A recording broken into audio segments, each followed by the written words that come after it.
Right, hello and welcome back to Can I Be a Stock Market Genius? I think that's what the channel's called at least.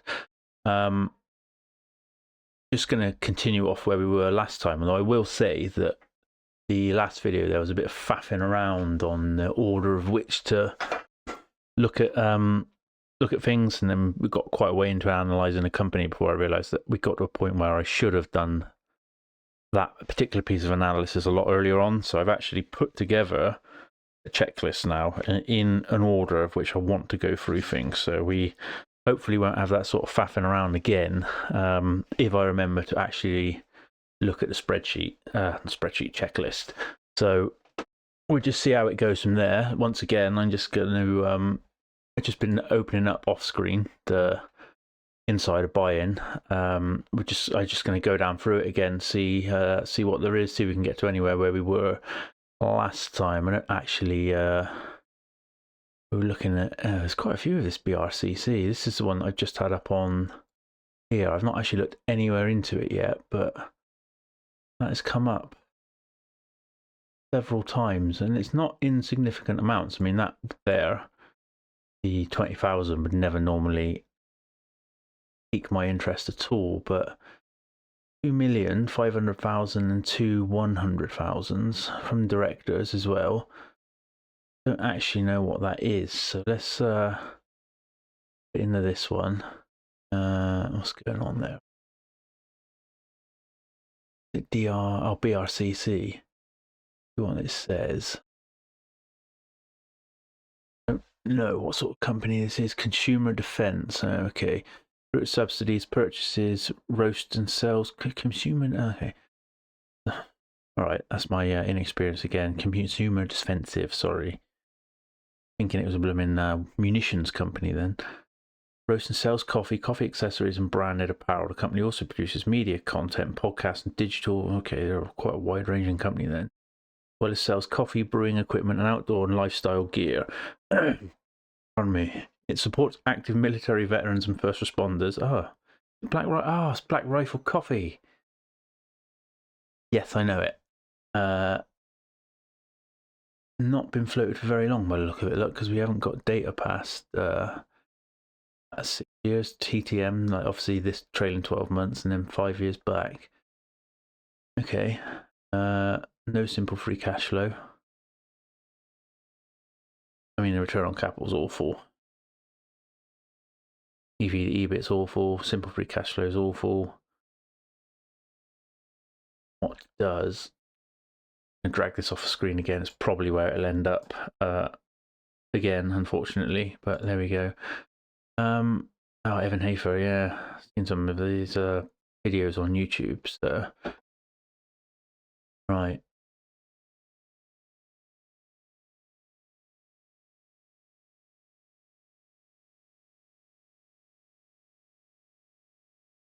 I mean, I've not seen a lot that I like, to be honest. Cash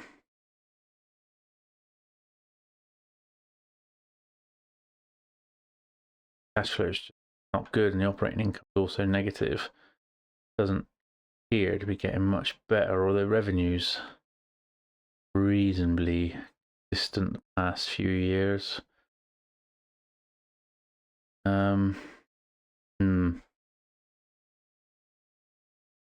Nah, we'll move on from that. Just doesn't look like there's enough there. Well, they're a more successful company than that, 'cause you see them around everywhere, but SEC filings don't. BRC.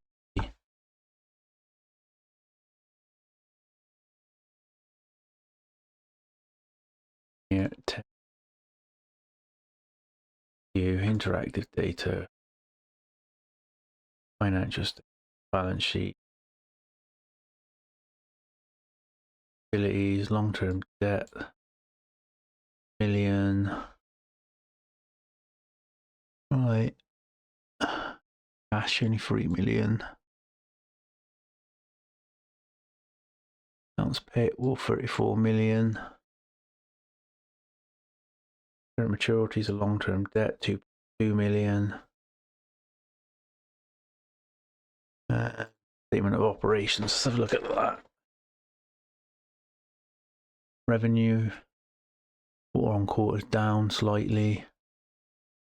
The goods sold only up slightly. Gross profits down, obviously, because you've lost almost 10 million there. EBIT negative 5 million. Expenses. I mean, to be fair, obviously the advertising's gone up. You can see that here, year on year, quarter. You know, compared to the quarter from last year, same quarter last year. Wages have dropped, admin's dropped. Operating expenses are down slightly. They're obviously trying to control costs, I would imagine.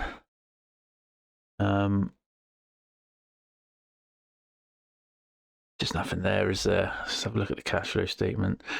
I'm only really looking because it's a blooming got a big social media presence, isn't it? So it's just interesting to have a look into the operations around that. Net income obviously started at a loss, depreciation, amortization. Still paying themselves 2.5 million in stock comp, even though they've lost money.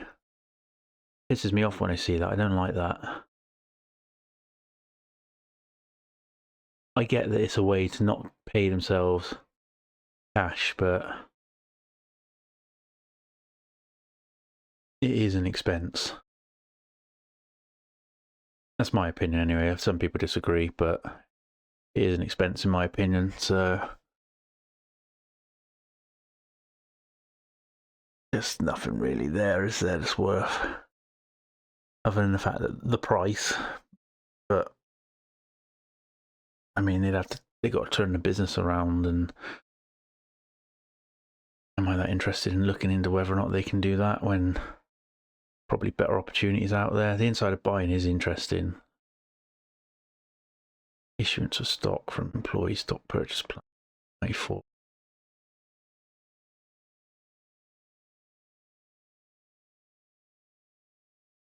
Debt issuance. Proceeds from issuance of long-term debt.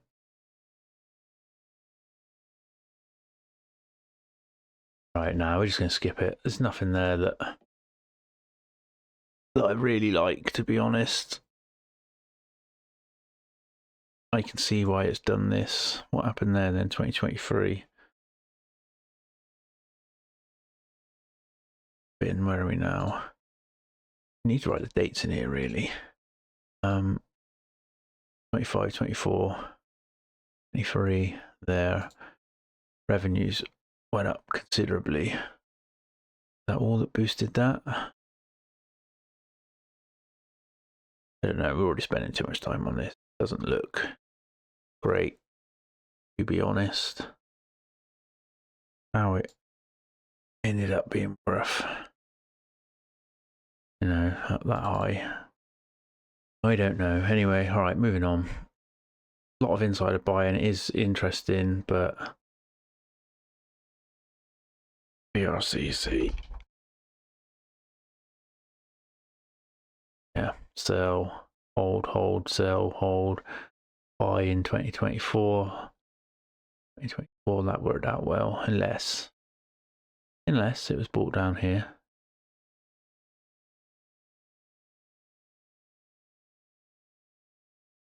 It's not worth spending any more time on it than I already have. Just isn't. Investment trust. And adverts keep going. I don't think they ever used to do that. Just while the intro was running just now, I had to run a advert in the background just so I could get on this, because I haven't been on it for a couple of days. They're back there, look, Premium Basin Royalty Trust. We were looking at them the other day, weren't we? 0.3 million, only one purchase. How long has it been going?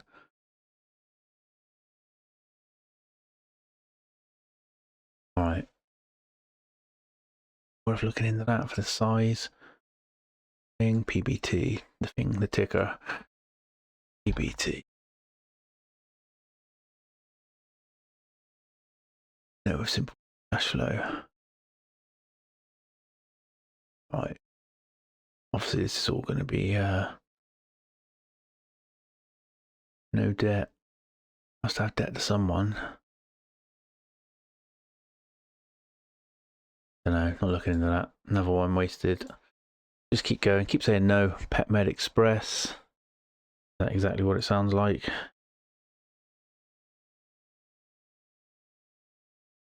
I'm just doing it off screen a minute. Historically, bring it back up here again after taking it off. Historically, it wasn't that bad a company.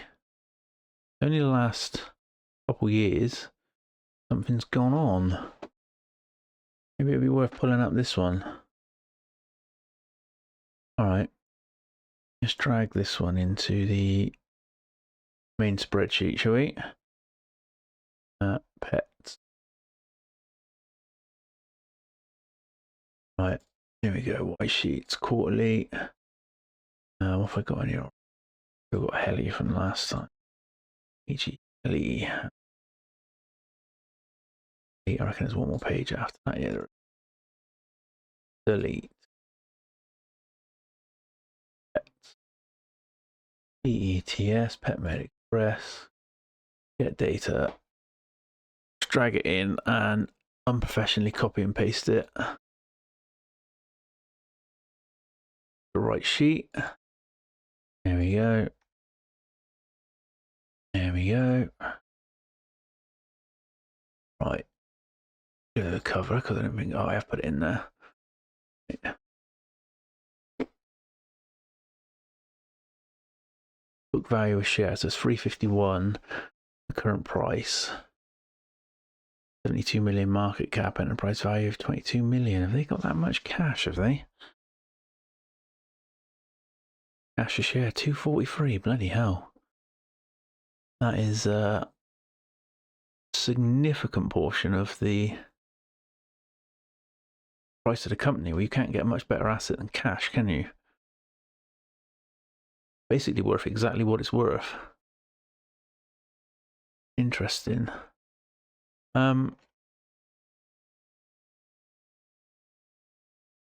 Already going off the bloody checklist, look, as in not using it or gone off east on the checklist. The first thing I've put on that is I want to understand the business. How does the business make money? Where the revenues come from? The breakdown of the segments, so revenues contractual, recurring or seasonal. Breakdown of revenue locations, if international.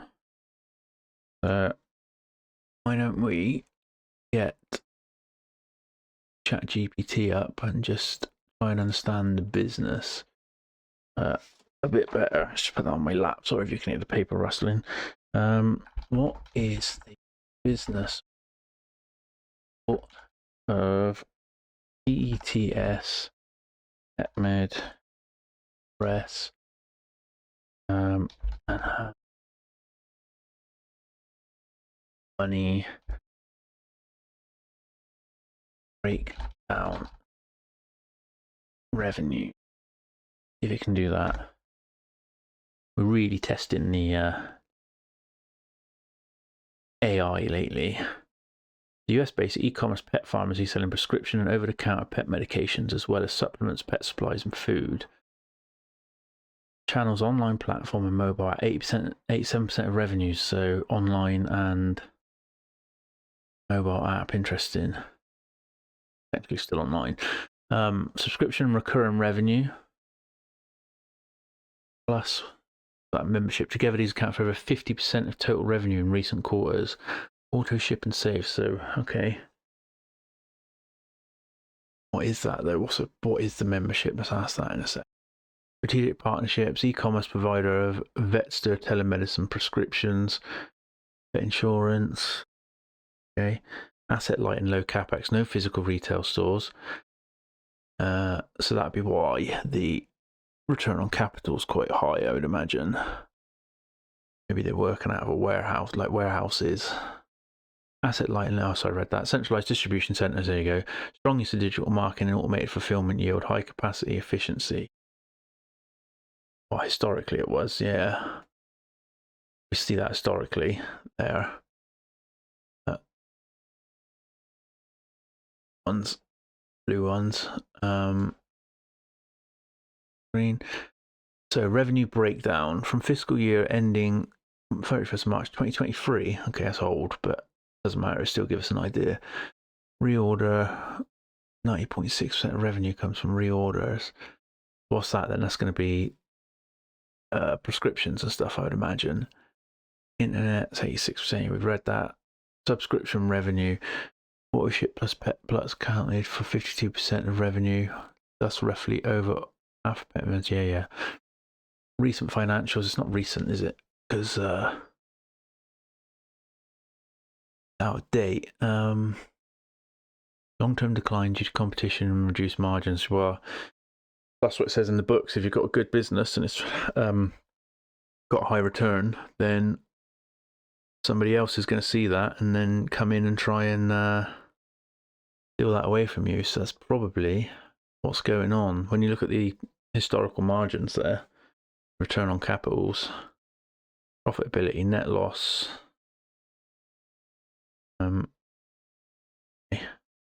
What we got down here? Summary table, reorder. I wanted how Pet Med Express makes money. Recurring sales model, subscription orders ensure consistent revenue from existing customers, reducing reliance on acquisition. Low-cost digital fulfillment without brick-and-mortar overheads and margins bolstered by efficient warehousing and shipping. That's what I thought. Cross-selling. Customers often purchase multiple items, subscription, drugs, supplement, food, and accessories. So, guessing that means that they go there for one thing and end up leaving with multiple things.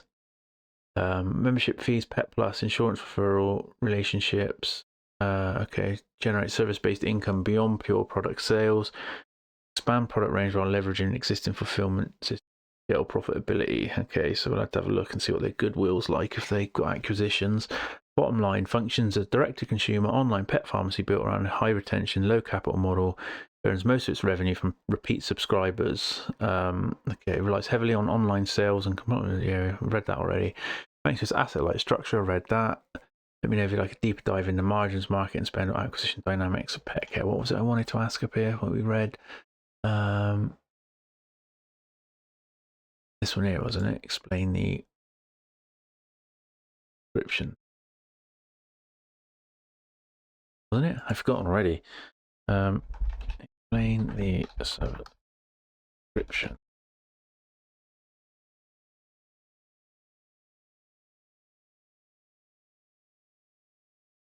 Revolves around two key programs, Autoship and Save and Pet Plus membership. Is a clear breakdown of how they work, how they generate revenue and strategic importance. This is actually accurate. This ChatGPT, very, very helpful towards understanding stuff in a single area. Like, I'm guessing you'd probably have to search through several different documents to find all of this normally. Only thing is, sometimes they've got data and they don't actually put a link to a source. Sometimes they do, like, there you go, sources, but maybe a bit at the bottom. Let's read it first anyway. Automatic delivery program where customers subscribe to receive recurring shipments of pet medications, prescription service for supplemental food at set intervals. Customers are billed automatically at each shipment cycle. Discounted price, 25 to 10% off orders as an incentive. Yeah. Why wouldn't you do that if you can get more money off and you're going to continue using it? Pet Meds retain subscribers longer than one-time buyers. Yeah, I would imagine that's true. No added fee. It's a free service, but it boosts retention and order. So there's no fee to be a part of it. That's interesting. Considering they get 5 to 10% off.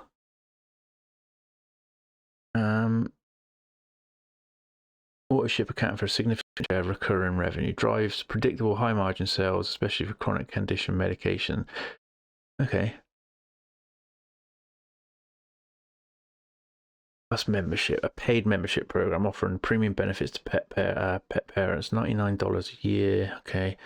Discounts on medications up to 40% off retail. Wow. Free shipping on orders, vet savings, discounted to participate in vet clinics from pharmacies, partner purchase deals through Vetster. Okay. Revenue mechanics, subscription fees, recurring revenue from memberships, increased average order value. Members typically spend more. Yeah, okay. Psychologically, I can see that could happen. If you think that you're well, you are getting money off. You'll probably buy more items. Annual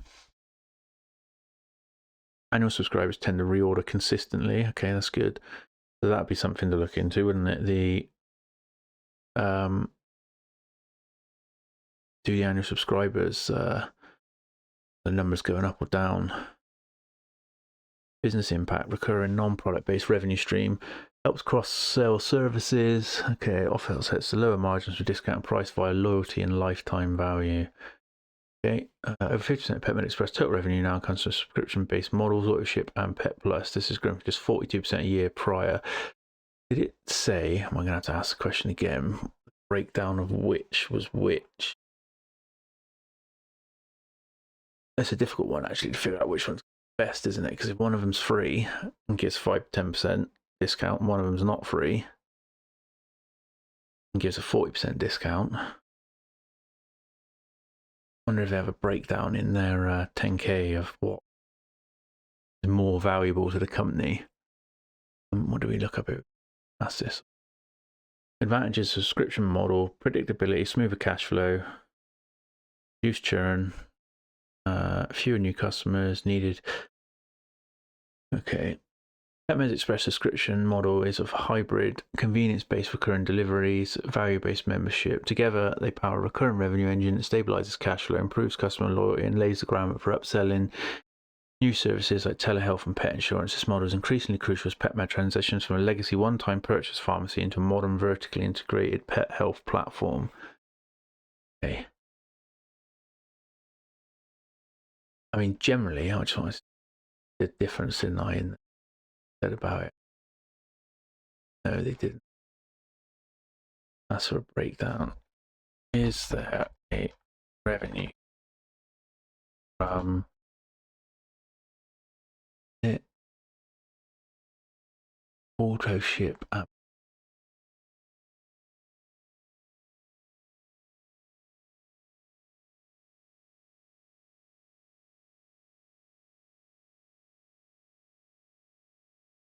Yeah, what I was going to say is I looked at Walgreens because it owns Boots Pharmacy in the UK. I think it's Walgreens Boots now, isn't it? And joined at the hip. And I looked at that, a couple months ago, and it looked like a bloodbath. So it sort of put me off pharmacies just looking at that one. This is probably further than I would have normally gone, actually. It's just that the return on capital used to be so good on this one. If they could get back to it, market cap of 72 million. If the business can improve again, there's a good chance for significant upside. But then the issue you've got with a company that small is whether or not you could get interest from institutional buyers, because when they come in is when obviously the big money starts, the big moves start coming in. Membership fees, Pet Plus, as a percent of total revenue, 3.5%. AutoShip, 48 to 50% of total sales. Is that actually breaking them up though? The combined AutoShip and Pet Plus service revenues account for approximately 51 to 54% of total revenues last year. Given membership fees constitute 3.5%, the remainder roughly is generated via AutoShip. Okay, so the Pet Plus is sort of insignificant, which is interesting considering that gives you the biggest discount. All right. That's SEC. I feel like I've heard of this ticker before. Have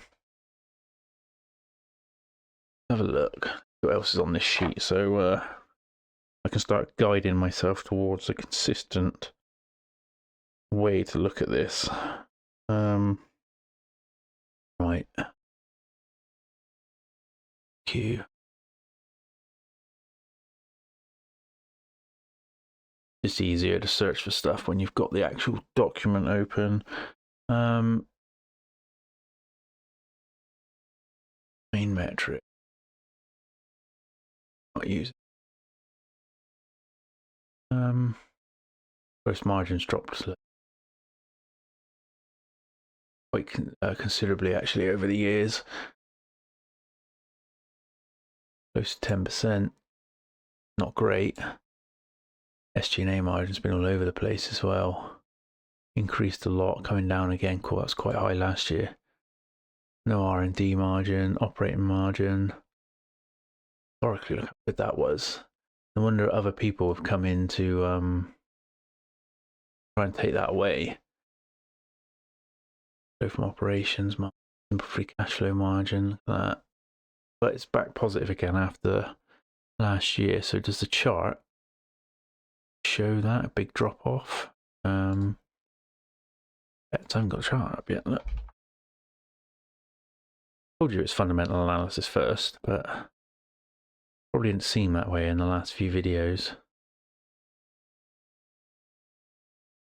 2019. While it was doing, I mean, what was the return on capital in 2019? Where are we?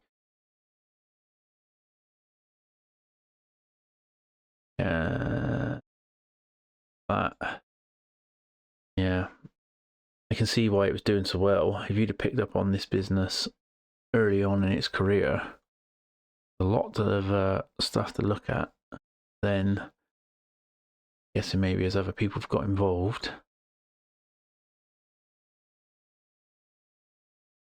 Huge decline in 2019. Where are we now? Let's have a look. So,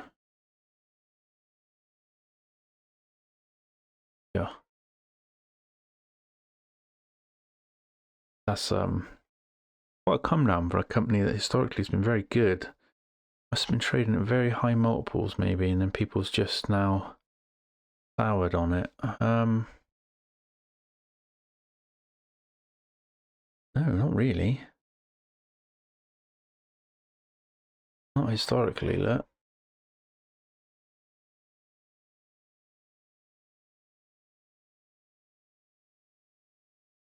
Oh, okay. Simple free cash flow like then in total back then.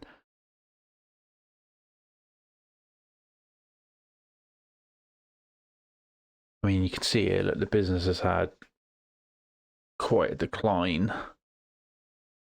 Revenue stake and not overly.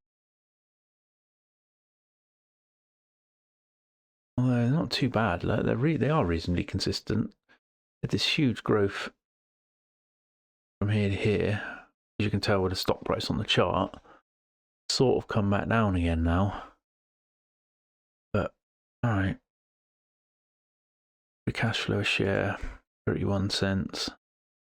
Going off again, so you're going away from the checklist. Got to stay on the checklist because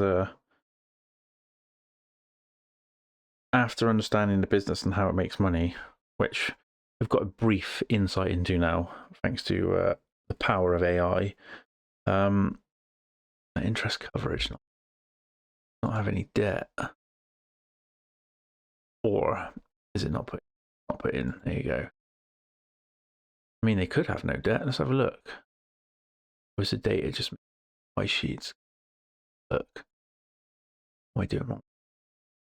Balance sheet, right? Total liabilities. I mean, they could just have no debt, or it's just not broken down. Let's have a look. Stock-based compensation, notes to financial statements. Possibly don't have any long-term debt. Control. Look. Long.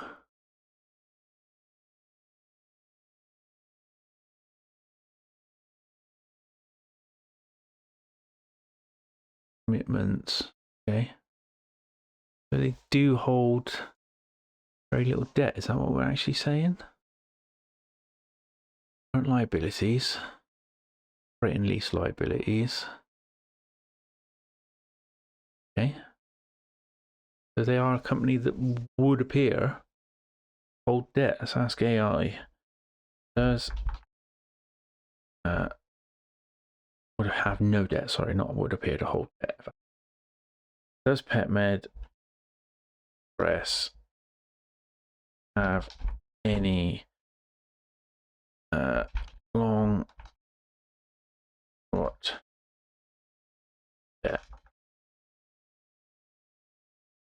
definitely not on the latest 10Q. Carries no short-term or long-term debt on its balance sheet. Okay, so it's not just me. AI can't find it either. Interesting. So it's a company with no debt.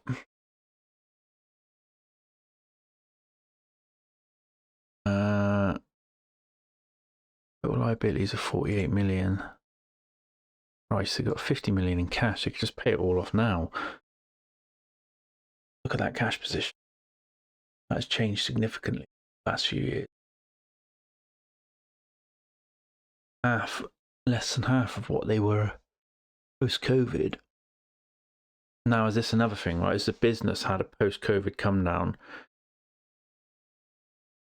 If they did a lot of home deliveries when people couldn't go out, then all of a sudden a subscription delivery service looked like a hell of an investment, didn't it? And now post-COVID, when people's out and about again,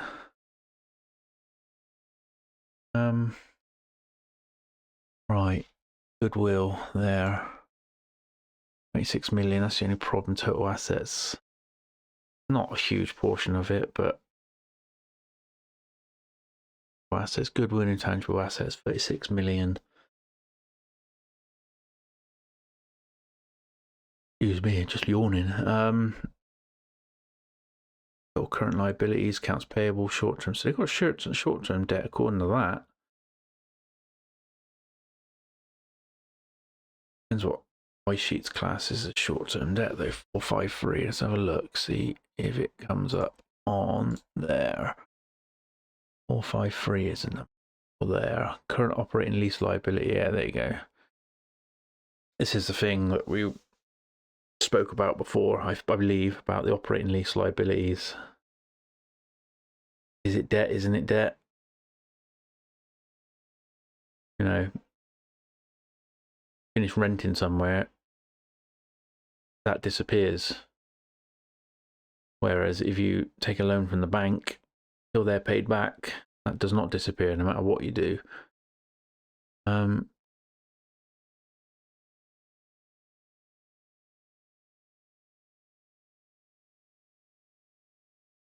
The quality of the current assets is really good, really, in cash. You're not going to get much better than that. I don't know what their inventories are actually worth. What's their inventory turnover? How fast are they getting rid of it? I've got that here.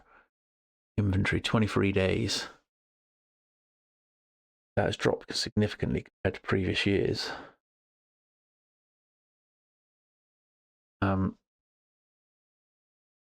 This shows the average amount of days it takes for a company to sell off its inventory. So 23 days, right? If that is held on the balance sheet and they're selling it off that quickly, then ultimately, is that inventory not a, can it be counted at cost if you've got then close to blooming 60 million? If they're selling it off that quick? If you were to do like a liquidation analysis and you can sell the drugs that quickly, then that's got to be a pretty accurate figure, hasn't it, for the actual value of the inventories. So the current assets look really, really good. Property, plant and equipment.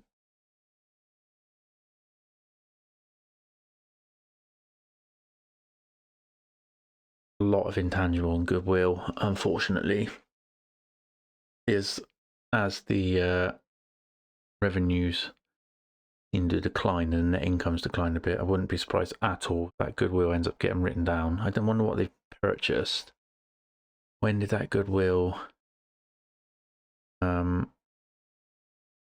on the books mainly there? Only 2 years ago, so they've purchased something in the last 2 years. Let's have a look. Once again, let's ask AI. Goodwill increased stake. Spell now. Significantly 2023. Look before we more stupid. Yeah, 2023. 2023. What did Richard?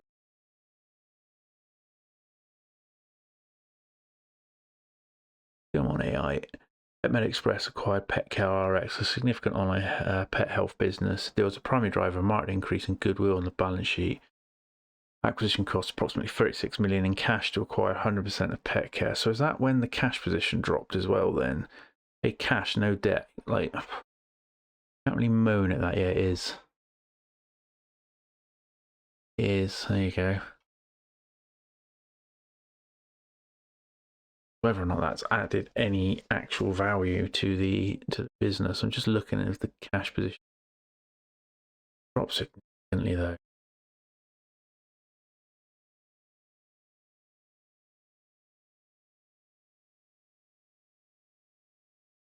This is just the cash at the end of the period, rolling year on year on year. It's come right down.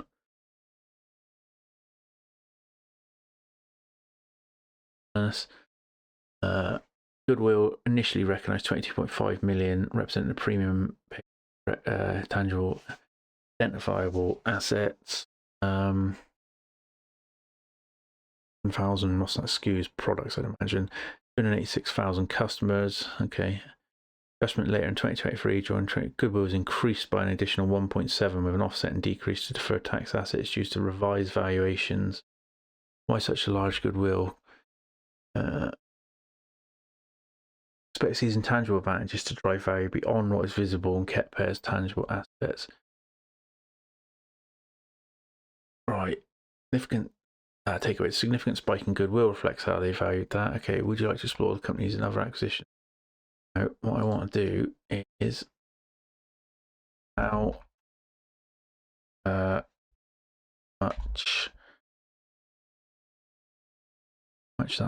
much earnings? I don't know if that's grammatically correct. How much earnings did RX add to post?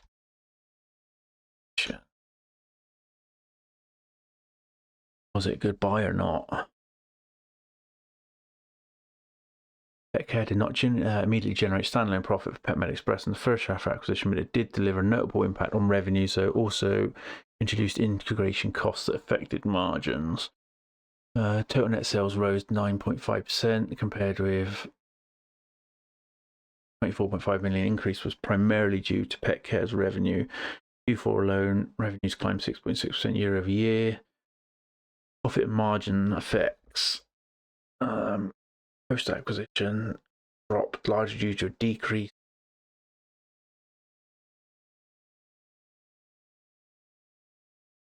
Google that in a second. From what I can gather, right, you can keep asking. I've got an account with ChatGPT. I don't believe it works if you don't, but if you've got an account with them, which is free, I don't pay for it. I believe, providing you don't upload images or anything like that, you can potentially keep asking questions. Limited once you run out of questions to ask. I've noticed if I've uploaded images and asked it to look into what it finds in images and all that. So if I've been a bit confused about a financial statement or whatever, I've screenshotted it, you can put it in and ask ChatGPT to analyze it. After that, it sort of limits the amount of questions you can do, but not had a period yet where I've solely been asking questions and not uploaded anything. They've told me that I've asked too many questions. So whether or not that's true, I don't know. But it appears you can just keep asking questions, which is very good. Like I said, it's a very helpful tool that I've only recently started using. Where were we? PetCare RX did not immediately generate standalone profits. We read that, didn't we? Okay. That. Oh yeah, because I wanted to ask what the G revenue went up 20. Adjusted EBITDA dropped. G&A. It's just that. Probably a stupid question, but I don't know. Like I said, I'm inexperienced, so I need to know. So we will ask, and then you will find out in real time if you don't know. Bottom line, PetCareRx had a meaningful top-line growth of 9%, but pulled down EBITDA and resulted in a net loss due to upfront costs. PetMed aims to integrate operations, realise cost efficiencies, and boost margins, especially by expanding recurring revenue. So let's ask what this blooming piece of paper keeps getting in the way. What is G and A reference?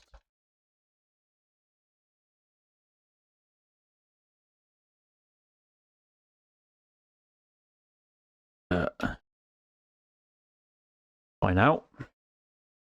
General and administration expenses. I should have known that, really. These are operating costs. Yes, I know what they are. Right, okay. What was the next thing I wanted to find out? What was the other thing I was going to ask?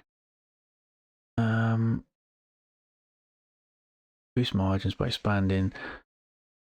What was the overall aim of the purchase? If it's dragged stuff down, was it just additional subscriber base? And multiple strategic goals, not just gaining subscribers. Here's a breakdown of the overall aim based on management commentary and filings. Okay, the acquisition accelerates our strategy to evolve into a full pet health platform, not just a pet pharmacy. Okay, so they're diversifying, but doesn't always work out diversifying. PetMed previously focused primarily on pharmaceuticals, supplements. I'm reading this all back to front, by the way. This broadened their market to more holistic pet health and pet lifestyle products. Okay, so, all right, including premium prescription pet foods, hard goods, and wellness items. All right, so I'm guessing they wanted the image to go away from being purely a pharmaceutical company into a company that can be seen to help in other ways. Increased subscription and recurring revenue, bought hundreds of thousands of existing customers, many of whom are already using AutoShip. Okay. Expanded their recurring revenue base, supporting its goal of reaching 60% plus of sales from subscriptions. I'm sure they said earlier on it's only 54%, so there we go. PetMed can now cross-sell meds to PetCareRx food customers and vice versa, unlocking multi-category household spending. Okay, yeah. Geographic infrastructure synergies. Had a fulfillment center in Limbrook, which gave PetMed East Coast distribution scale it didn't have before. There we go. So that's something. Reduces shipping times and costs in key US regions. PetMed's long-term vision is to be a one-stop healthcare platform, including telehealth, insurance, prescription, food. Okay. While expanding customer base was a key benefit, the broader strategic rationale included added food supplies, more AutoShip eligible products, cross-sell between East Coast Fulfillment Center. Where are they based? That's probably something I should know already. That would have been in the first section, understanding the business. Put it in here. PetMed Express.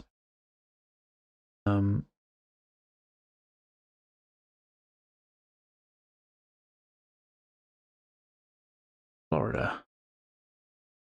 Okay. I mean, that not already on the East Coast? I don't know. I don't know how you classify things in America. To me, that would still be on the East Coast, even if it's Southeast. But I'm guessing that is me completely overlooking how fucking big America is. So, yeah, no, I get it when you think of it from that point of view. Would you like a visual ecosystem map showing PetCareRx? No idea what they want from that, so let's say yes. No idea what they're on about. And is this image now going to ruin my amount of questions I can ask, in which case we're going to end up with a short stream? Okay, well, you take your time. I'm going to have a look what Seeking Alpha says. Dip or rip by, when was that? 10th of February.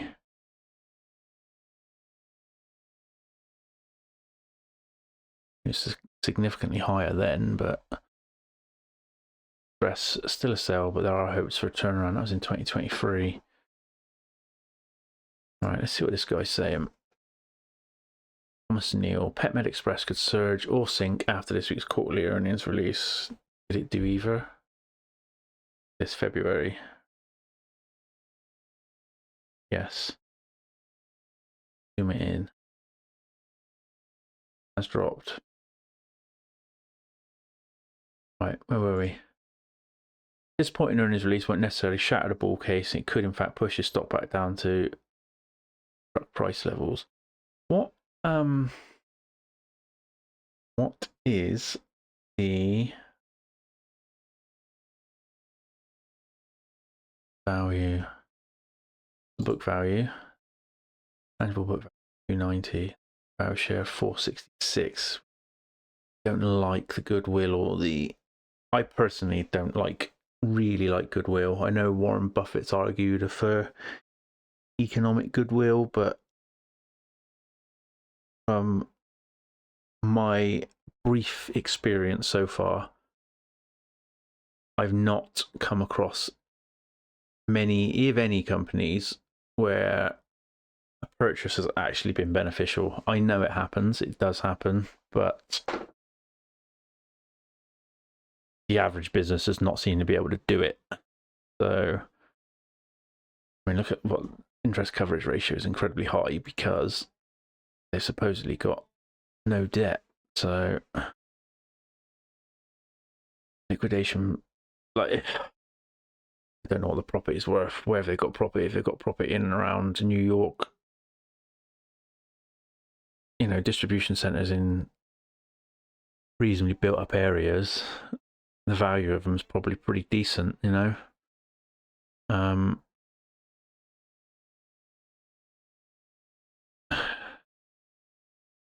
So you're very close, really, potentially, to a proxy liquidation value there, the price. The cash alone, where is it? Cash a share, 243 a share. It depends what they do with the cash, I suppose. If they're going to go out and spend another 36 million. But, on a proxy liquidation value, you couldn't lose too much money at the moment. Did it pay a dividend? Yeah, but barely pay a dividend. Interesting. What we need to do is try and find guidance, see what they believe is going to happen in the future. Simple free cash flow is good. Though Bruce Greenwald's version of it is terrible compared to others on the earnings power value. So I don't use it very often, but I will check it to see how close it is to. It's just another backup free cash flow metric that I use. It's not the one that I pay the most attention to, but like I said, I will look at it and go, oh, that's significantly different to the simple free cash flow calculation that I come up with, which I said I've got layman's terms for everything. So if you want to pause the video and have a look there, minus maintenance capex, just explains everything then, to be honest, afterwards about why it's difficult to find it, what you should use, and one of my previous fuck ups as well is mentioned in there. Interesting. All right. We need to see what their guidance is going to be going forwards, because from a balance sheet perspective, this company is pretty damn solid. It's not going anywhere anytime soon, even if, net income, was it net income? Barely positive.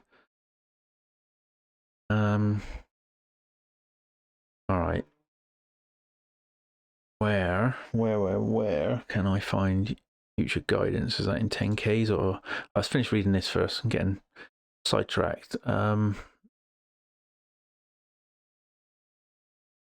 if it takes time to shape, improvements in PetMed's operating performance could ultimately send the stock back to prices north of $15 a share. Possibly, I guess. what, like I said, what's the multiple been historically? The simple free cash flow multiple. Where are we down there? To EV, on average, they had a couple bad years there, all negative. That because EV's so low, so you've got no debt. So this is why I got both. Do it to market cap times. Thing is, though, even when they were doing really well, yeah, the cash flow multiple was really, really low. And now, obviously, it's miles higher than what it was before, when it was a very well functioning company in this period here.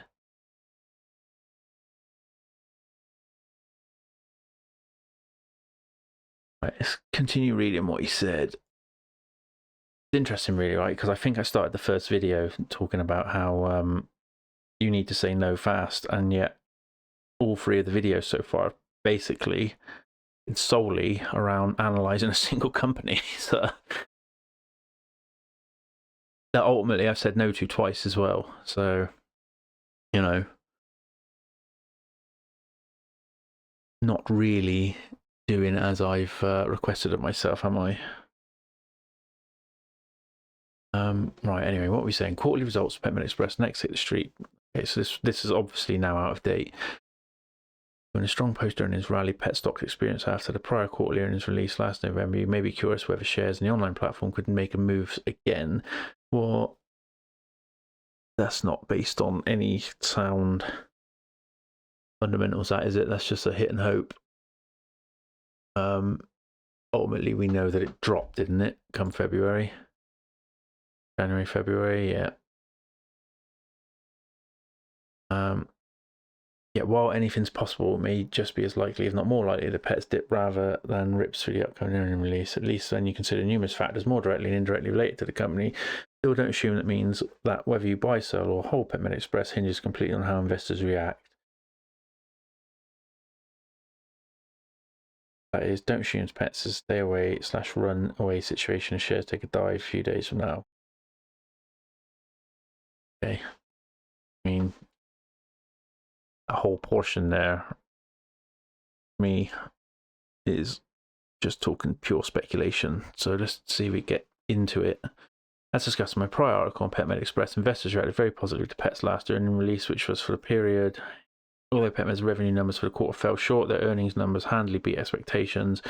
Instead of reporting a net loss of 6 cents per share, earnings per share came in at 11 cents. 17% share beat. That's pretty good. So has it really just been this acquisition that's messed them up? Not only that, on the post-earnings conference call, management talked up a strong game with regard to future outlook. Okay, CEO Sandra Campos discussed forthcoming analysed cost savings of $5 million plus the potential for Petmed to identify other areas where costs could be reduced. Yeah, with analyst consensus currently calling for Petmed to report earnings of just 1 cent per share this quarter, it's possible that the sell side once again is underestimating Petmed's fiscal performance. Could this be the perfect setup for yet another massive move higher for pets? What played out 3 months back is a stock set to experience another move 35% rally, so it's just okay. So far, it all seems like speculation. There's no crux of fundamental, analysis here. So far, we're it's a big article by the look of it. We're not down there. For one, maybe not. For one, although it's questionable whether short squeezing was a factor in pet surge last November, it appears even less likely now this will play a role in boosting the stock's post-earnings performance. In recent months, short interest at just under 10% of outstanding float 3 months back. Currently, it's just at 7.3% of outstanding float. I mean,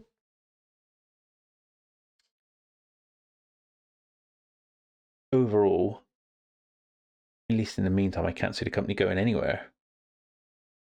Cash position is just too high and they've got no debt, and they are earning some form of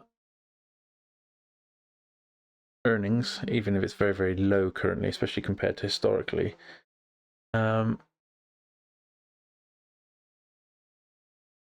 from a given that Pets knocks it out of the park earnings-wise, while talking up cost savings on the last conference call, Campos did also mention that scaling back marketing spending prior to fiscal, the company was aiming to ramp up customer acquisition efforts during sort of trying to buy customers. have a look. Did cost? It didn't. Oh no, gross margin dropped, but SG&A margin significantly decreased. Really, that's quite a decent decrease. More back in line to where it was historically.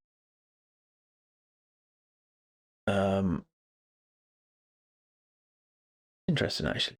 Not the latest, not even close to the latest figures. Have I only just noticed that? Like 6 months out. Another case of why sheets not having them up-to-date data.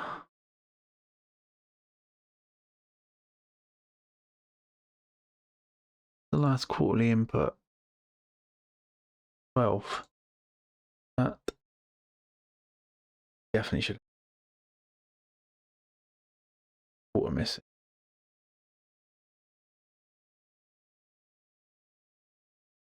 Okay, I apologise. I take it back. There's not been another 10Q then. SEC at 6 months later.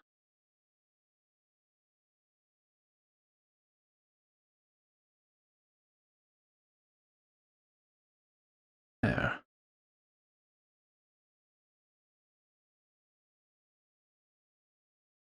All right. I apologise. One coming up. Oh, there's been one. I'm probably in that period, aren't we, where it's not dated yet. I believe there is a period post-release before it goes on the SEC. Is that right? Is there a period post-financial results where it doesn't go on? Ooh, look at that for a spelling mistake. Yes, there can be a period after companies release the financial results where it may not be required to immediately file those with the SEC. Yeah, okay. We're possibly doing that then, are we? Need not be filed until 71 days after the calendar. Okay. Are we 71 days? Yeah, easily within 71 days, aren't we? Definitely, easily. Okay. Panic over. We have got the most up-to-date data, at least according to the SEC. I apologise.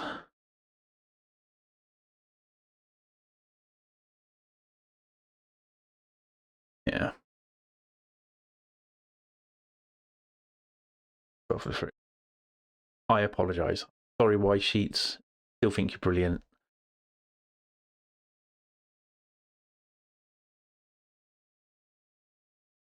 Where were we? I lost completely where I was now after going off on that completely unnecessary tangent. Okay. Their conservative forecasts, even if PET slightly beats these low expectations, I could still see a situation where investors expect a repeat of what played out in November. Bailing on the stock of a similar scenario fails to take shape. Right, so what we're going to have to do then is actually go on PetMed Express's investor relations. Quick look at what they have done. Still going to be the same one, isn't it? At 10th of February. Full release. 28.1, an increase of 80 basis points, so that's good, because what was it before?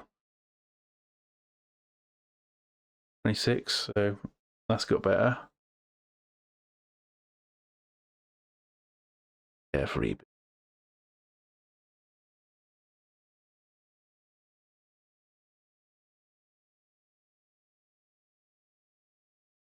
Forward looking. So cash and equivalents is still 50 million.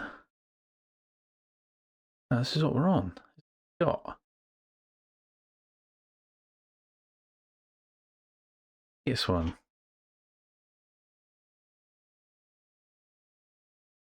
Oh, this is all confusing. Q3.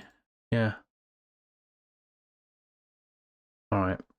Well, I'm guessing we're in the period at the moment where they've not yet released, because I've got all that. That's the one that I've got. So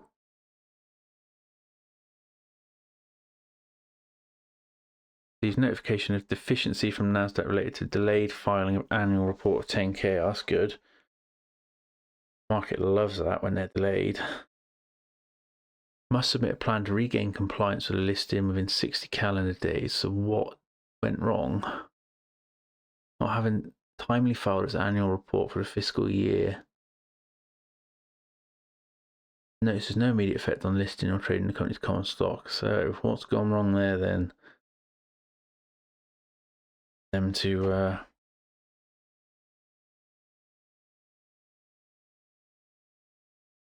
enable unreasonable effort for expense to file its 10K by the prescribed due date because the company is continuing to compile, review, and analyze the information necessary to complete its financial statements and related disclosures to be included in the Form 10K, more fully described in the company's current report.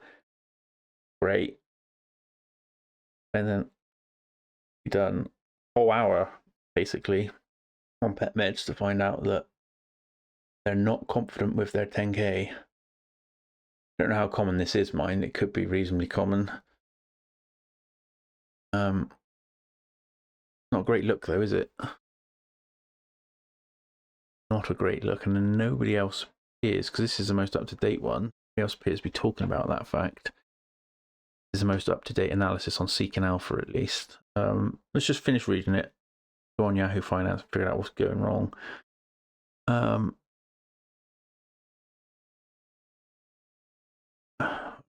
Down here somewhere. Back on down to prices last seen. Only 25% below current prices. In other words, around $4 per share, which below that. Yeah.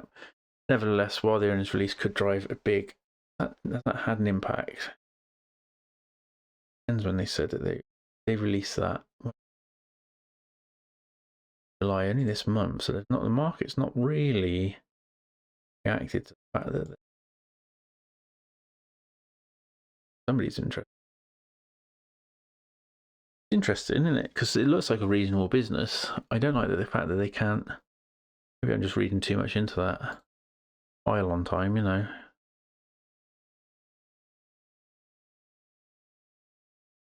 On an as-is basis, it may be best to characterize pet stock as fairly priced at current levels. Over the trailing 12-month period, PetMed Express has reported EBITDA of around 5.8 million. Was it Charlie Munger that said every time you hear EBITDA, think bullshit?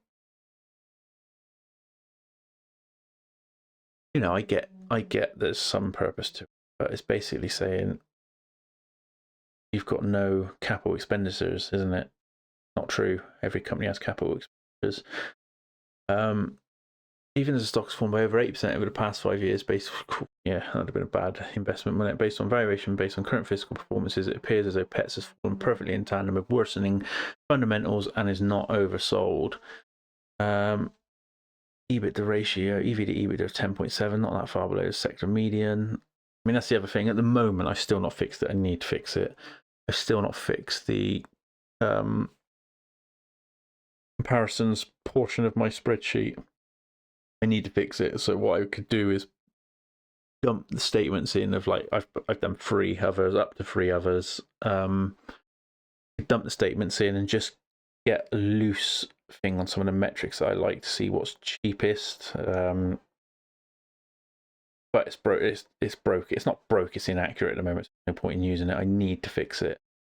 And when it comes to comparing across the sector, it's easily done. Anyway, so at the moment I can't really do comps unless I actually do. I can do comps, but it would have to be the whole thing on the whole spreadsheet as opposed to a small portion of the spreadsheet, which is the most is the easiest way to look at it. PetMed's 185,000 square foot corporate headquarters distribution center in Florida. I touched on this hidden asset only briefly and didn't include it in my analysis valuation, but I did suggest it could be worth more than its on the books value of 18.7 million.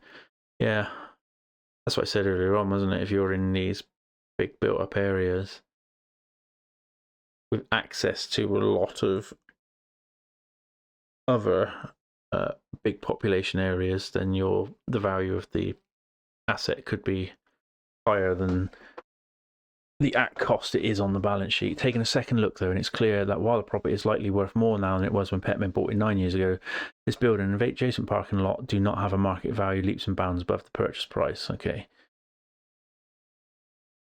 So he's actually gone a bit deeper then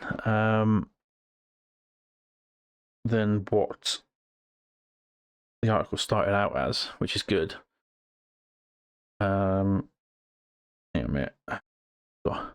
In the text. Professional, eh?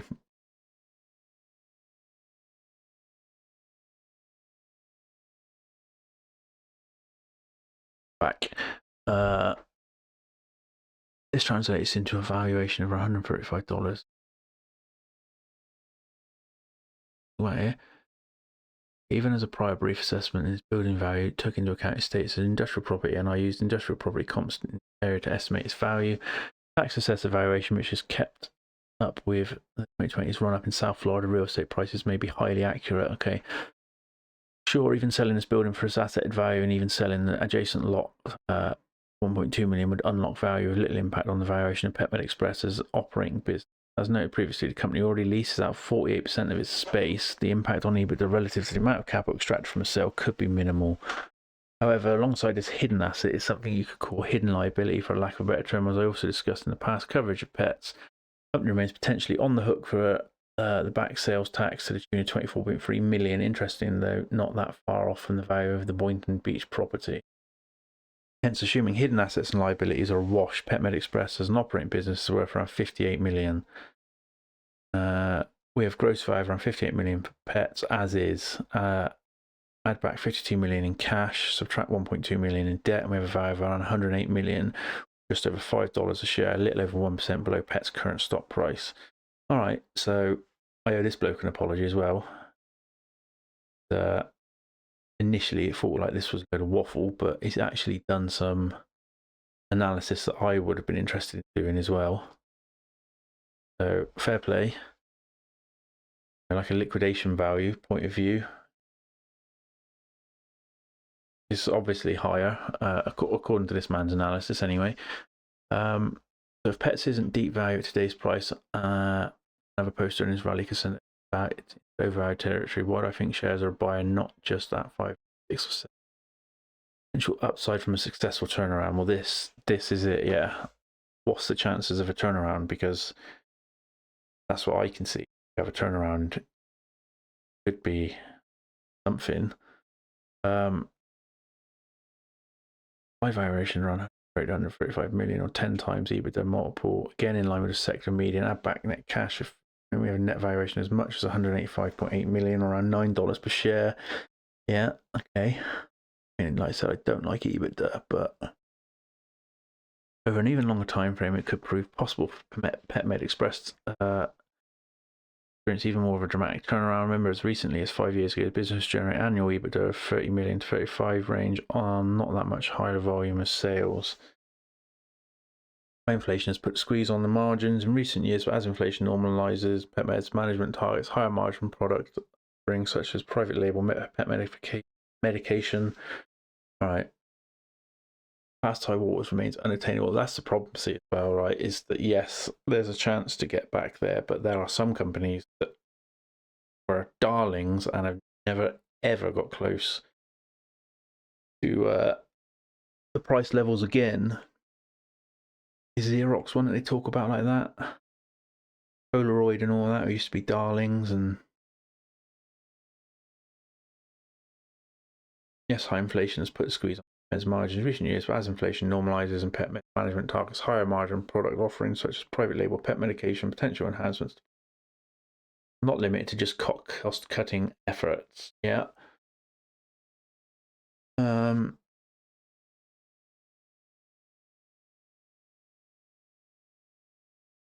Okay.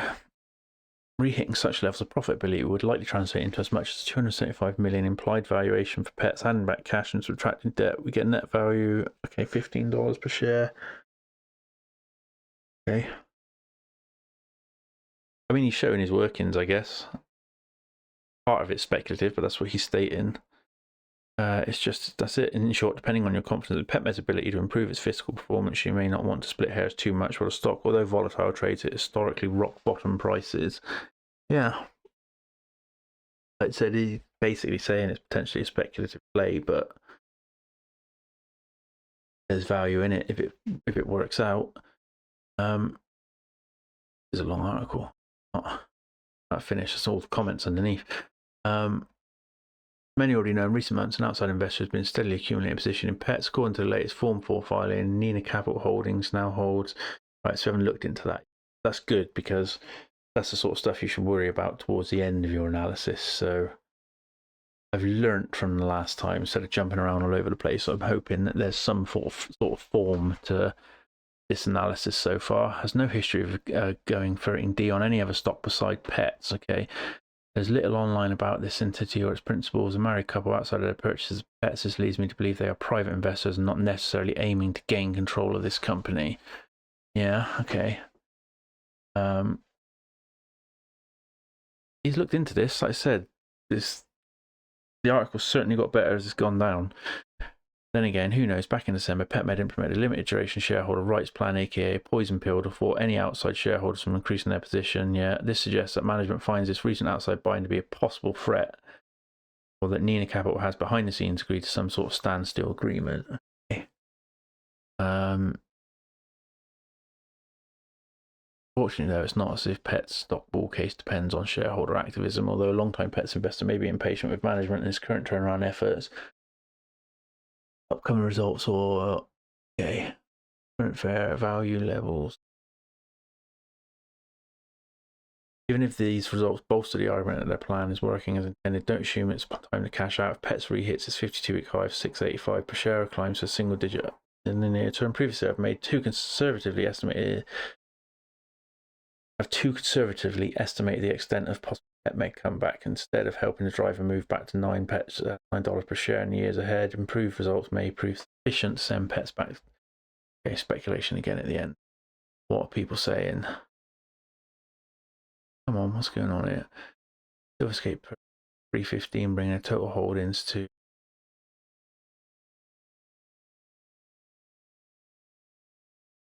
revenues. Any partnerships enhances distraction and will be value destructive if they have to business because of time fat. Another delay in the 10K. Maybe this will end up not being much. However, it doesn't look good. There you go. Agreed. Bring back. Actually, let grow market leader. Mediocrity. Yes. Don't see why. Let's just stop with a 40-foot pole. Not too many red flags. There are a lot of red flags. That is also in that checklist. Search for red flag. It's highly speculative, isn't it? There's possibility, but at the moment it depends. It seems like a hit and hope. It ain't going anywhere. The balance sheet's too good. Depends on what your timescale is, I guess. It has to go right though. As in Pets, $13 until 2017 when I saw it around $33 and then watched it run to 50 plus for reasons that still escape me. Did yeah. Briefly for a week. Right. Shot straight back down. Just easier. I just find Heiken-Ashi easier to it takes the panicking out. If you pay attention to charts, I just believe that Heiken-Ashi takes panicking out. When you see big gaps or huge sell-offs or whatever, for me, psychologically at least, Heiken-Ashi works better with my mentality. Not that I pay any attention to this. I used to. I don't anymore, but I think I've just got used to using Heiken-Ashi from that period. There's just no gaps all over the place. It's less bitty. Where were we? Comments. Going off on a tangent again. CEO, lots of cash, no debt. CFO seems to be keeping tight control of expenses and rationalising SKUs. Many new initiatives. A viable franchise with 2 million past and present users and 20% of the float recently acquired by two seemingly separate entities. A lot's gone wrong and the stock reflects it. No reason pets can't generate 8 to 10% operating margins with expanding sales. They used to do 10 to 15%, downside at under 4 with 243 per cash, and no debt seems minimal, with upside into the teens. Yeah. It does currently seem like you're not going to lose a lot, but the underlying business needs to improve. What's he said here? Tends to engage in discussions with PetMed Express management. Okay. Days it may also discuss possibility of nominating person to become director. Okay. Interesting.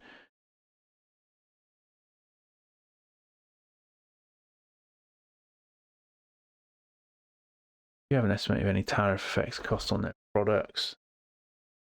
Pets announced appointment of Peter, I can't pronounce that, not going to try, has more than 20 years experience across multiple industries, including retail. Okay. Practice supply company, largest rule. They've come up on my thing before, haven't they? Been dog poo. Likely acquisition target. Okay.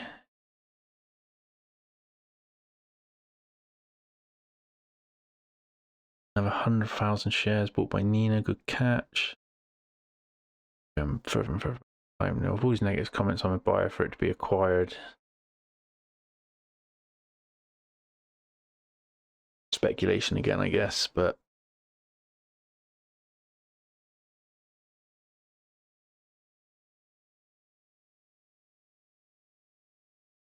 see them. Back to this. Got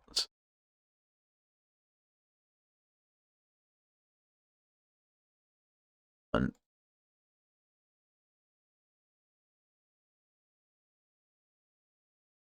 Practice.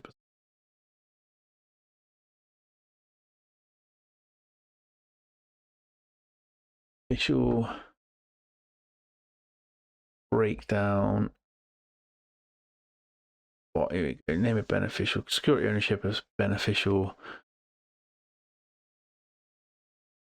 1.1%. Great. As a management is in it with you.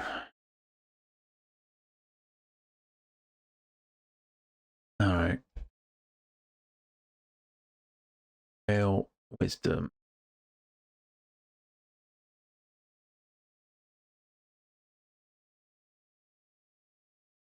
He's doing that.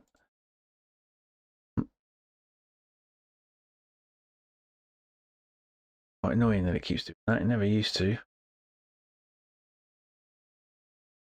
That's what it is. Go through this rig again.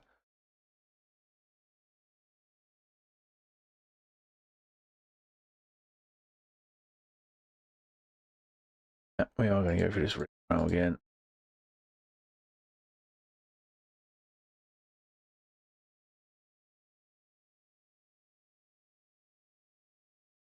Professional, does this look? Your username or password is incorrect. And I'm really smart. I didn't write it down last time.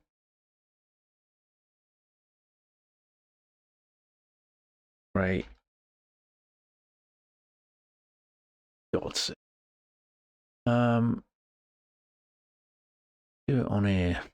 On ticker. Will it show me? Sort that out. I don't know why it keeps on in this country as well. Ownership. Shareholder. Silver Cape. There they are. Percentage of outstanding shares. At least it does it in that order. All right. Been saved briefly, but I need to sort that out. That way of wisdom out. Frustrating. Silver Cape and Nina Holdings accumulated like 20% between them. Interesting.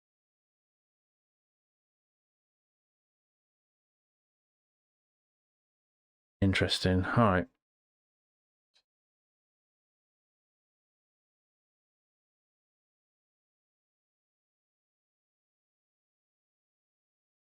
I mean, I haven't heard of them, but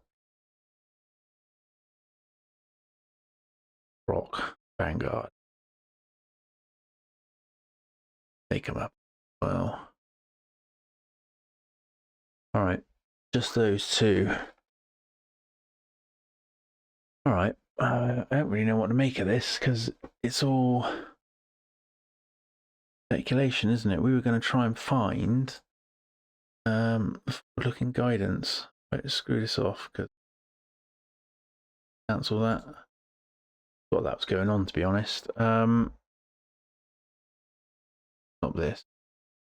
No idea. What is the forward guidance? Find that as well. I'm pretty sure it's in a. No, I'm not going to speculate. I don't know. Got anything? Guidance? None.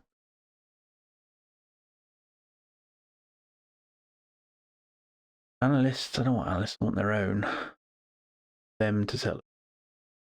Makes pets projected to see substantial drop in earnings per share next year.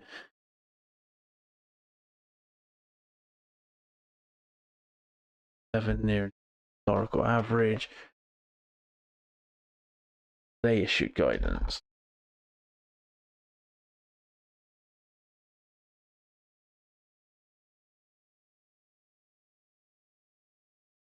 Yes, Pets has issued forward guidance, primary earnings release form 12B25 filing. Okay.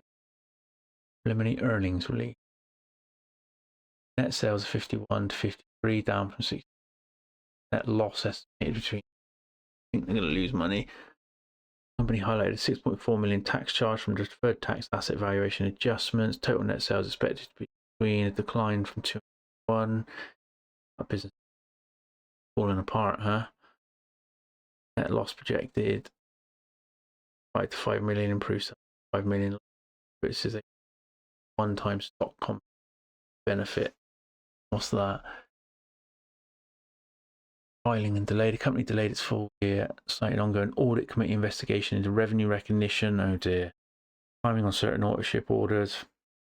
50% promotional coupons impact on new customer KPIs. Concerned about internal control environment. They did not expect this internal review to materially affect the preliminary financial statements. Revenue recognition problem is not good. Doesn't sound good, does it? The optics of that, I don't know what I'm on about, you know, but the optics of that does not sound good. They have provided formal revenue and earnings guidance reflecting continued sales decline and pressure on profitability while undergoing audit inquiry and delayed reporting. Let me know if you'd like analysis of explanation of tax adjustment. What I want to know, where was it? What is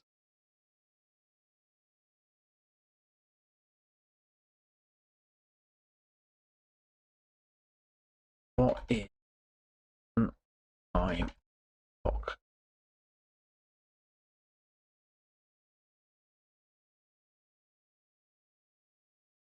Or something else I'm not.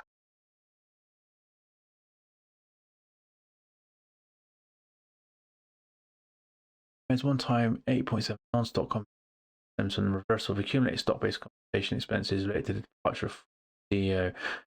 The company reversed previously recorded stock compensation expense that was no longer expected to vest due to executive departure. Okay, this resulted in a non-recurring, non-cash gain of 8.7 million.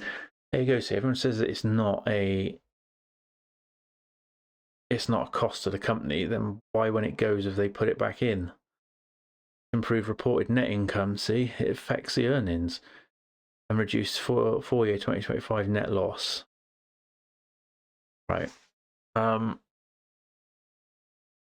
To be honest, I think we've just had another video where we've learned a lot about a company, and then at the end, probably discovered to stay away from it.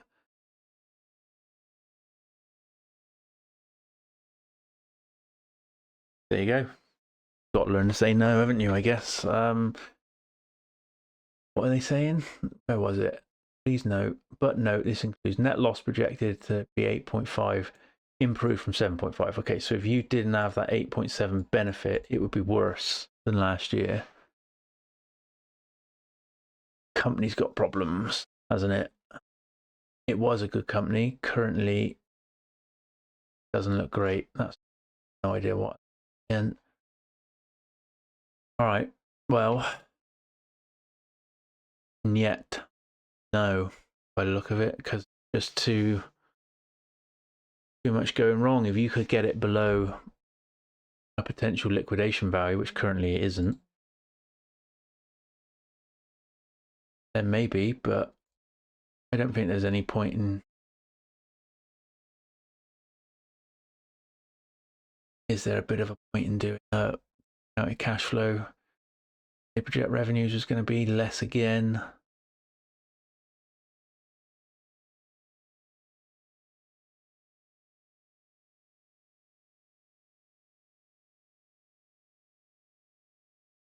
Can't be bothered to scroll up. I'm that lazy. Although now it's taking this much time, I probably should have done. 230 million to 281, 17% decline. Wow. Things have gone downhill, haven't they? Brief.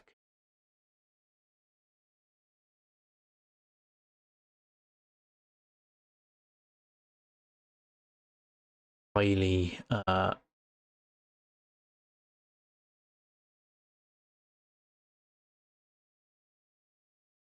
all my averages, I do like a 7-year average, but the business was way better back then. I don't end up using all of that, but 6.7, that's already there. Okay, that those. I'm gonna go 200. Business is in decline.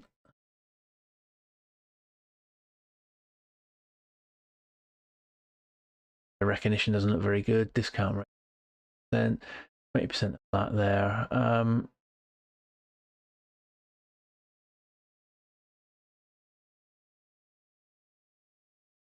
Because it just do that other one.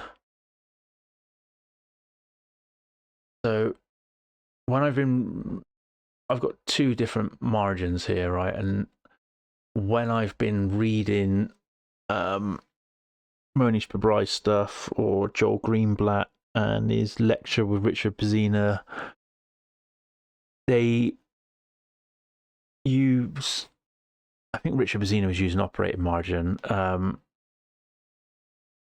I use a simple free cash flow, but he was using operating margin, I believe, to forecast revenues into the future.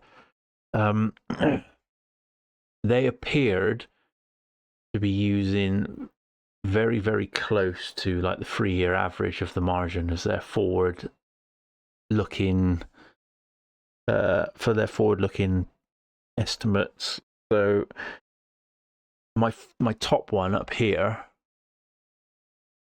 is basically stolen from Roaring Kitty. He did an hour's video on GameStop where he used 20% of the simple free cash flow margin going forwards for his analysis, and even just using that, GameStop still looked dirt cheap. So I spoke about that before, crazy. But Monish Pabrai and Greenblatt and Pezina seem to be using, potentially, from what I can gather, I could be entirely wrong, the more up-to-date number. So say like 3 years. I said Pezina specifically mentioned 3 years. And because on average it was consistent, he used that going forward. So when I do the Monish Pabrai one and the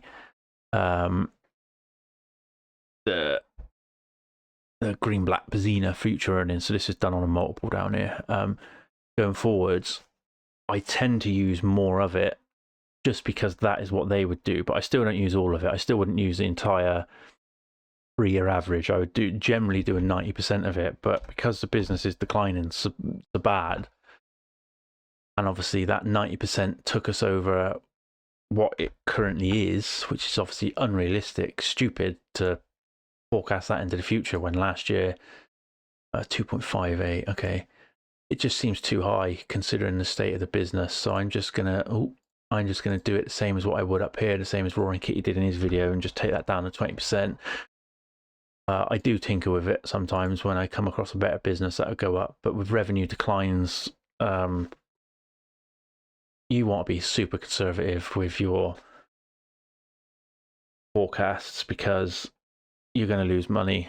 you know, there's a very real risk of losing money. Your forecasts need to be super conservative, and then if they come back saying that there's value there, in my mind, you can think about it. You know, awful. See, Monish Pabrai, that's with 4 times free cash flow, which we've historically seen it doesn't even get that high generally. But I suppose from what we were looking at, the values, the liquidation value seems to be reasonable. Around about where we are now, using the proxy, adding those free cash flows, which is basically just these present value of 5-year free cash flows, which literally just taken from there, 5 years, 1, 2, 3, 4, 5, discounted at 7.5%, which is 3% above the 10-year treasury. Then I just added that to the tangible book value, the proxy liquidation value of the assets. So you do that with the cash flow. It's saying it's reasonable, you know, but the Monish Pabrai, Joel Greenblatt, and it's overvalued, so it's not something. Just see if you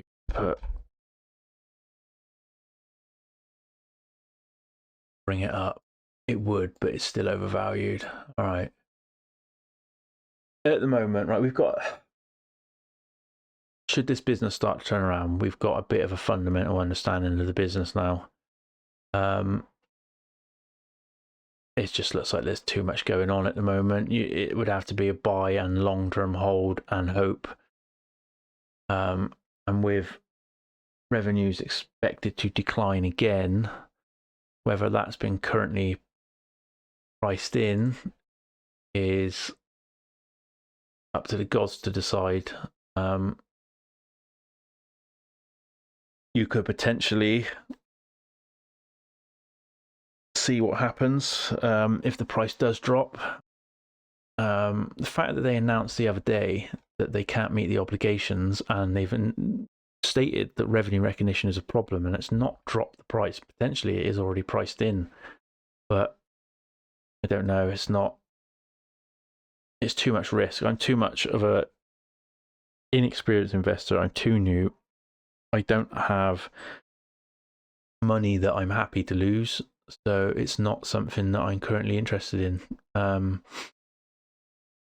We'll keep an eye on it, though. It's definitely one to keep an eye on if it comes up in the future. Like I said, I've got a whole video now I can go back and watch if I need to figure out how the business works. So I don't know. Just not for me currently.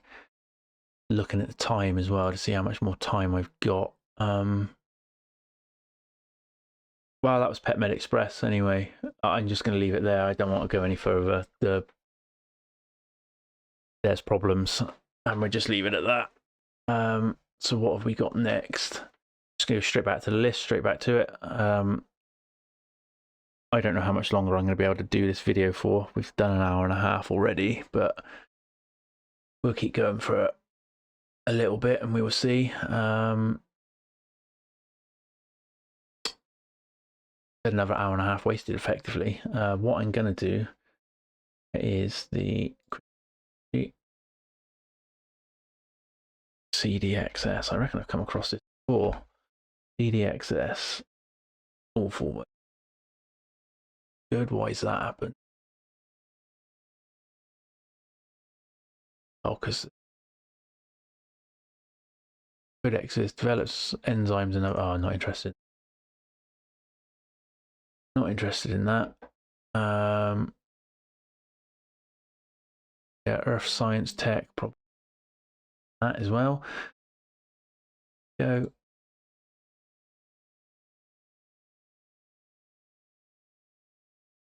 ETC.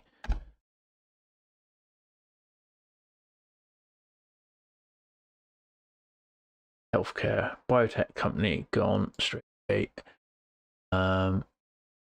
Now, it's on screen now, that's the only problem. The screen is doing nothing.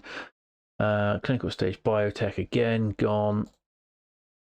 RVP. Healthcare,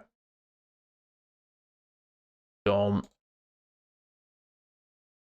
XIV YX. I mean, that's a big old ticker. Got that on here, so I don't know what that is. Excess caught back on here again.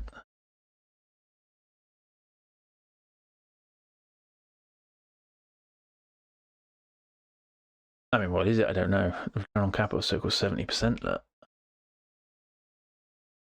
Here, I'm sure we looked at this one the other day. Briefly it came up. Time though to buy it. Earnings also.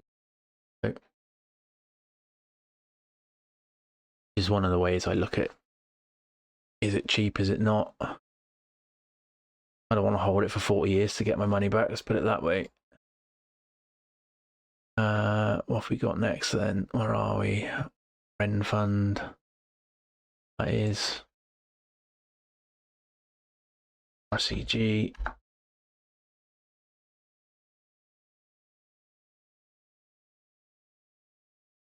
Please then something's going on the screen, isn't it? In my dulcet tones. Gout. Bio interested. STRW. Real estate REIT. Okay. Self-managed administered real estate engages in acquisition of skilled nursing facilities.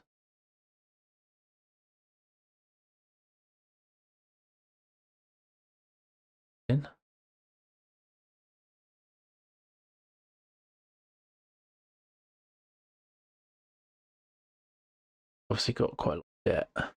They do though, don't they, historically, REITs from what I've seen. It's not something that I've ever really tried to understand on a fundamental level, REIT, to be honest. I know that they've got to give away a certain percent of their earnings. I also know if you look up the MSN articles that Michael Burry did when he did I don't know if that was the competition that ended up getting him noticed by Joel Greenblatt or not, but he's got a load of MSN articles about trades that he's done, and got a funny feeling a couple of them in that are REITs. So it was always something that I was vaguely interested in, because Michael Burry, who's like an investing hero of mine, appears to not shy away from him, and I know a lot of other investors do. I mean, it's still a long time to get your money back, but you know, it ain't bad to the enterprise value, that is, you know. Have a quick look then, shall we? What the chart is doing. STR starting on the chart, like fundamental investor starting on the chart. Oof. Good run up in 2 years, I guess. Well, is it? Dividends do. That's the only other thing with REIT, like they generally pay good dividends, don't they? Twice a year?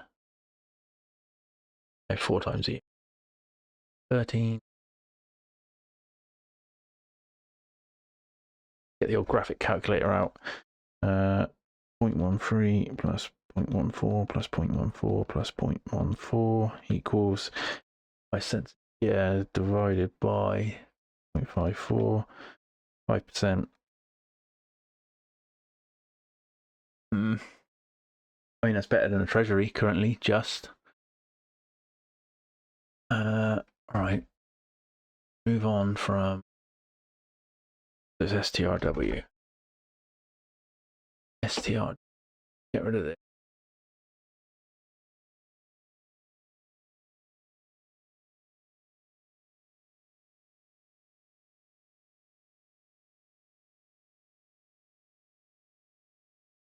W.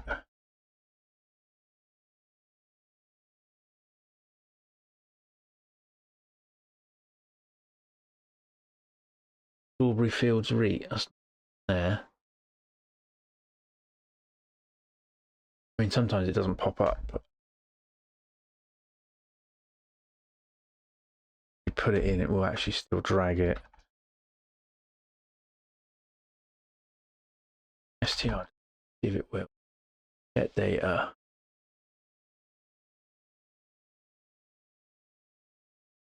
For the quarter, revenue 37 million. Let's check.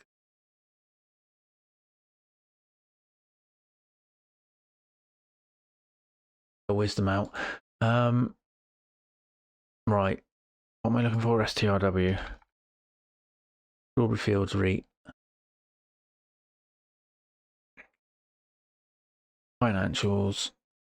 Quarterly. 37.33 million. Let's just check this. There we go. But sometimes it doesn't show up in there, but they still do have the data. So,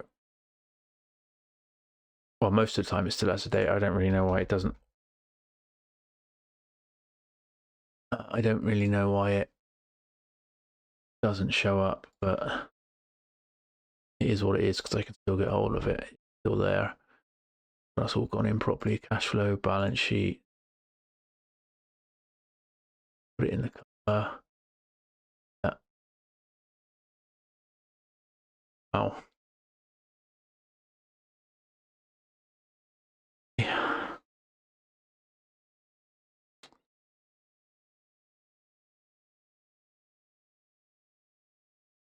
Right. Back to the checklist. Close. Close. Open. New chat. Explain. Or is it Fields? It was, wasn't it? Strawberry Fields.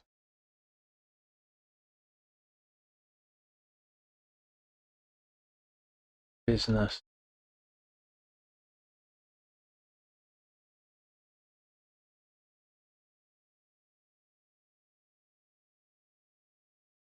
W. Business model.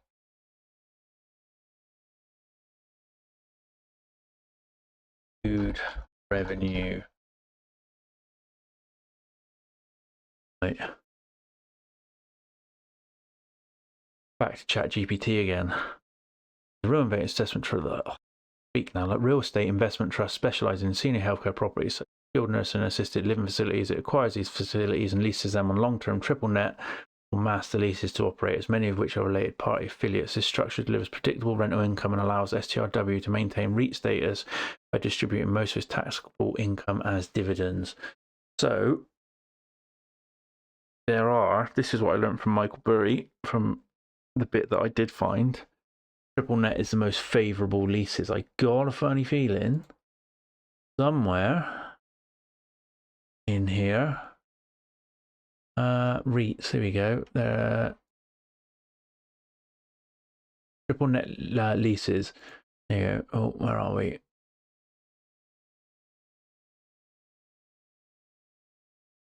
Triple net leases is a lease agreement on a property whereby the tenant or leasee promises to pay all the expenses of the property, including real estate taxes, building insurance, and maintenance. So,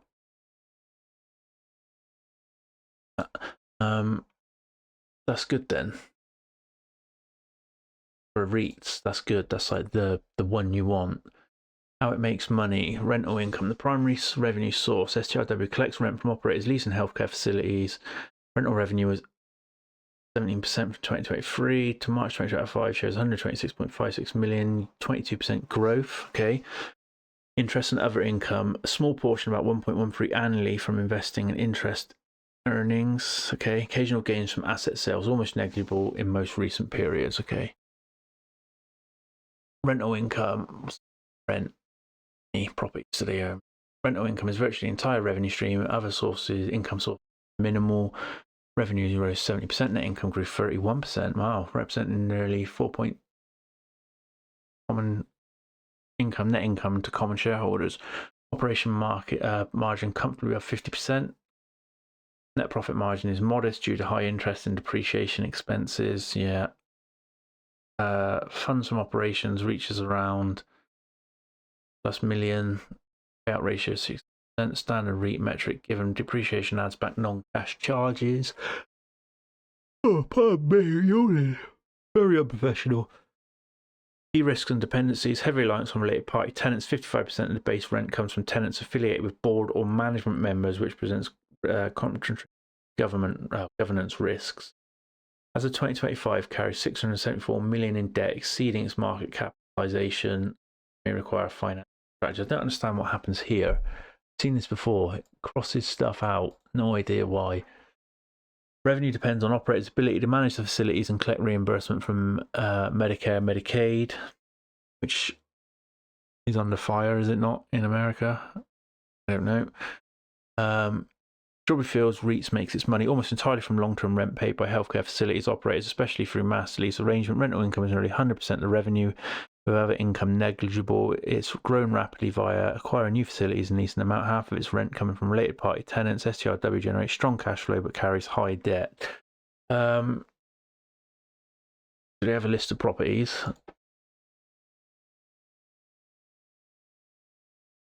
And buyers, these, and the length of their leases.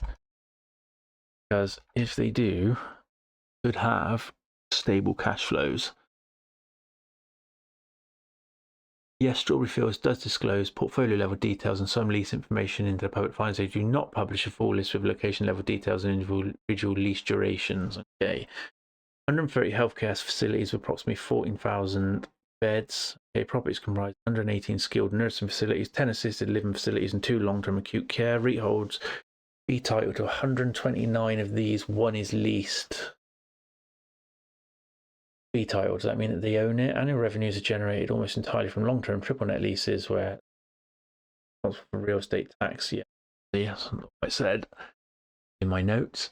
Lease structure and term disclosure. Specific lease terms for property is not disclosed in public filings, but the operating lease liability disclosure provides a snapshot of future non-cancelable lease payments. Okay. Future lease obligations are spread over multiple years, totaling about 5 million in undiscounted total minimum payments. After deducting interest, the present value of those non-cancelable 7 million. Okay. These figures mostly reflect the office space leases, leased from related party landlord, not the healthcare facility portfolio itself. So that's a problem. Isn't the healthcare portfolio where the money is? Not the business. 130 healthcare related property. So ChatGPT was useless in that perspective.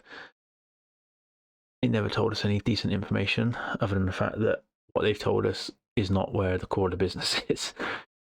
The only detailed lease term information publicly available pertains to 1 leased office property. Yeah, not good. Okay, if you'd like some more detailed insight, you could request supplemental information. Yeah, you probably could. In the most recent investor presentations may offer further. Let me know if you'd like help navigating these documents or drafting a request. What was the thing that I wanted to ask?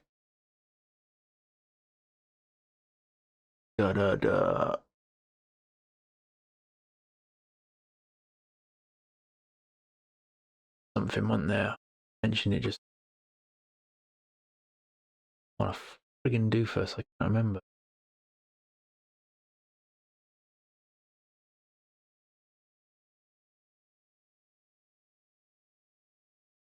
Doing it right in front of you. There's no point saying I don't want to. I'm doing it. Okay. Reviewing the most recent investor presentations may offer further. What's it called? Strawberry Fields. Strawberry. Wrong. Strawberry Fields. REIT.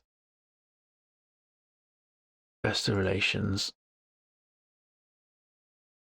Self-managed, self-administered real estate investment trust specializes in acquisition, ownership, triple net leasing. Right, look. There, my portfolio. Please select an operator below. Scroll down to see some. Wow, they've got all of them then, have they? 130 of them.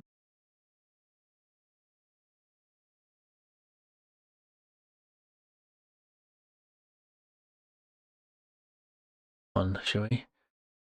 By 2018, 150 beds.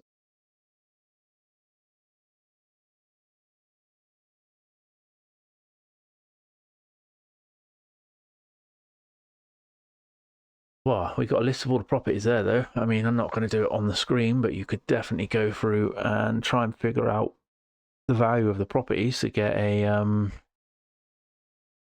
liquidation value there. Actually got all their properties, so that's pretty good. Investor relations, in the news, overview, stock information, shareholder resources, investor presentations. Is that what they said to look into? Q1 2025 investor presentation.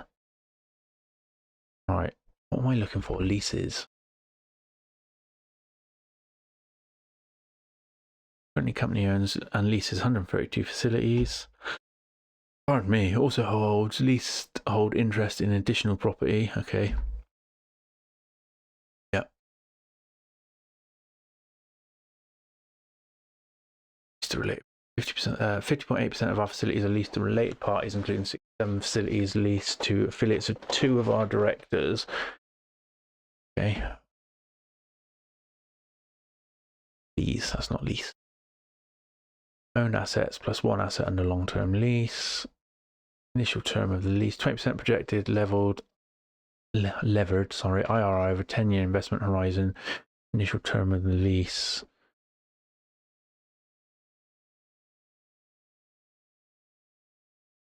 Got anything on lease length?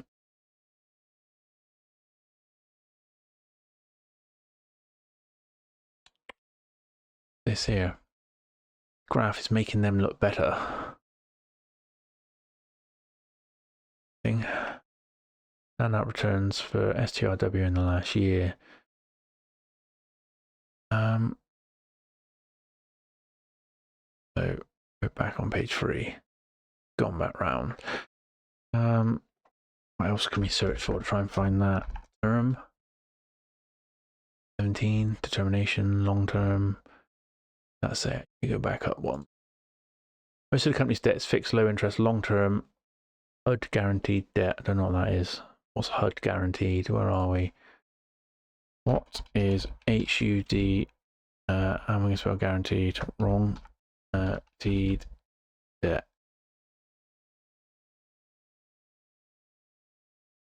So if you want to, most noticeably, it's a mortgage loan that is insured through specific programs, meaning if the borrower defaults, the lender is reimbursed by it. Okay. So does that mean the debt won't come back parent company? In most cases, HUD guaranteed debt is non-recourse, so it typically does not come back to the parent company unless there's fraud. Okay.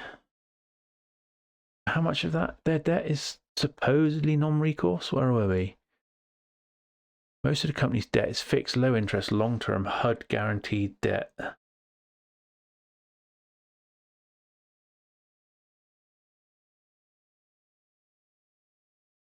Interesting.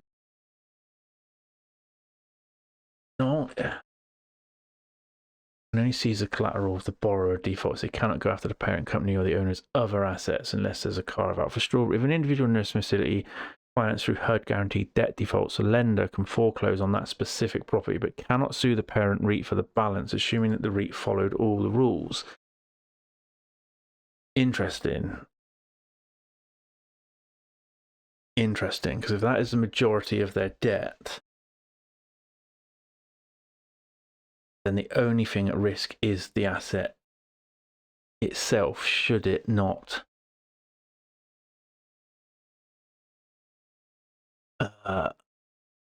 make any money or be able to pay off its debt. That is interesting. That sounds to me like a beneficial thing to have. Lease, term facilities, long-term residence. 121.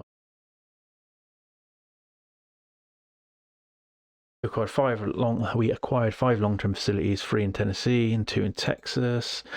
Long-term acute hospital care. Okay. While you're looking at it. From pharmacy, Mr. Blisco is a principal for Amelia. Okay, we're still talking about people. Runs long-term care. Still talking about people. Still talking about people.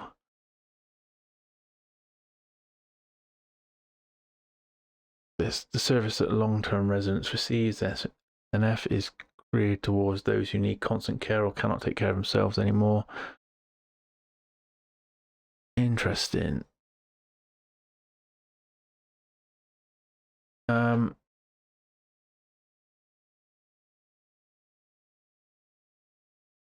Supposedly $5 in simple free cash flow. Supposedly. We've gone way off the bloody script again, though. Although, have we? Because we've looked at the enterprise value. We know it's above. Quality of the current assets is next on my list, so let's go and have a look. SEC, STRW. It's just got an interactive data for now. Balance sheet, total assets, total liabilities, a lot of it. It's payable. So they've got bonds and stuff. Would that be on FINRA? Possibly. Somebody owns the debt, that's for sure. That will be in the notes section, I would imagine. 76 million in goodwill. That would take it right down to being 0 on the book value if you get rid of that. Would it not? Total liabilities minus total assets. See what the tangible book value is. There you go, close to 0. Interesting. This is, I mean, that's increased again. Notes payable. Oh, hang on. Notes to financial statement. Leases, bonds, notes payable, and other debt. Here we go. Series A, C, and D bonds. Company was approximately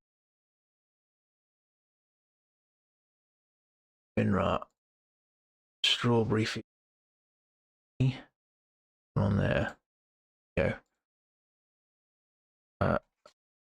Paper in the way again. I'm gonna have to find somewhere better to put that. Strawberry Fields. Somebody owns the bonds. Who is it? Nobody there.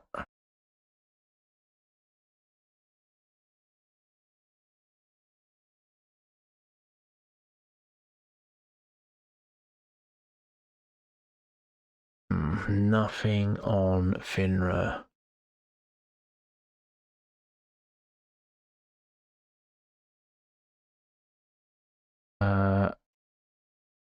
Almost 700 million. 700 million of the debt is in notes and bonds. Who owns them? See if they can find out. 700 million of debt in notes and bonds. Who owns the debt? See if they can find this. To be honest, it's probably in the notes if I've read. These are long-term fixed mortgage rates insured by and secured by facilities. Okay. Senior bank loans, 2 separate mortgage facilities with commercial banks. 94 million secured by 21 properties, amortizing over 20 years with a balloon due. Okay, 2020 March 27, so what's that, 2 years less than. 59 secured by, just punch the microphone then. 8 Missouri facilities, interest only, first amortizing over 20 years.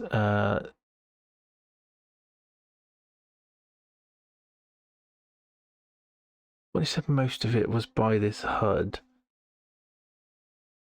Unsecured bonds. These are publicly issued corporate bonds, mainly traded on the Tel Aviv Stock Exchange. So plot thickens. Issued by Strawberry Fields REITs and Strawberry Fields.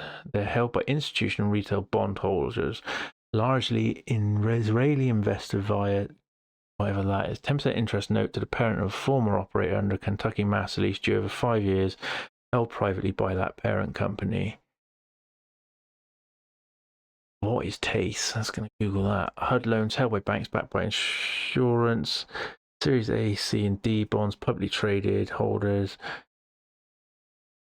How many of their facilities backed by HUD are?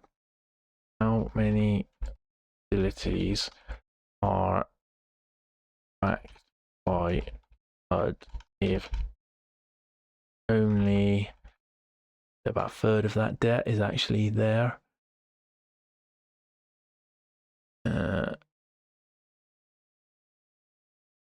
But if only 260 million of debt owned by HUD.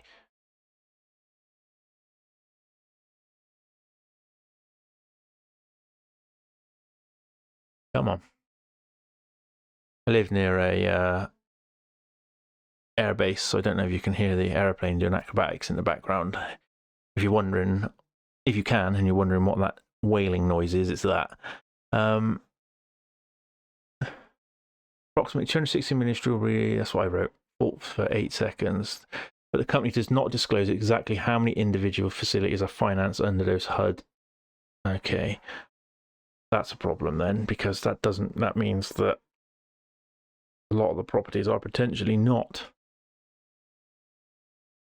some form of non-recourse. Totaling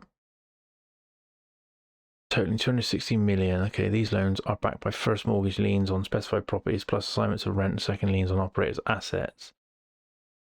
As of December 31st, HUD guaranteed balance, it was 200. Why is there no facility level count? The SEC filings aggregate the HUD-backed finance but don't list how many properties each loan covers. They refer generically to first mortgages on certain specified properties without disclosing the number of facilities per loan or overall. Previous external reporting hints at specified HUD loans, but these are not comprehensive or portfolio wide. Okay. Okay. So it's going downhill. STRW is roughly 260 million. This debt supports multiple nursing and lifting home, but exact count of those facilities is not publicly reported. Detailed property level breakdown likely require internal disclosures or investor requests. If you're interested in more granular, you may consider reviewing investor presentations. We've just done briefly on one. Deep dive in mine going into one. Okay. You've hit the free plan limit. There you go. Limit resets after 5 p.m. Now, I've asked way more questions than that in the past, so I wonder if that image thing that I told it to do did actually have an impact on it like I thought it would. Well, my brain has been taken away from me now then, hasn't it, if I can't use that. Annual shareholder meeting presentation. Let's see what they got to say.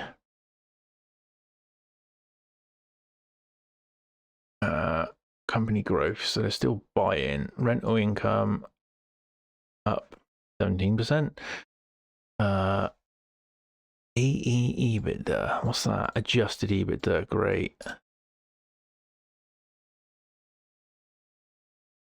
Guarantee you that's what that means. When was this? This is obviously probably stuff that I've already got. Pardon me.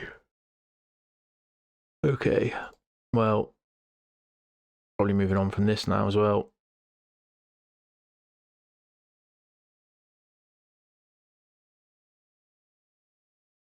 Very pretty.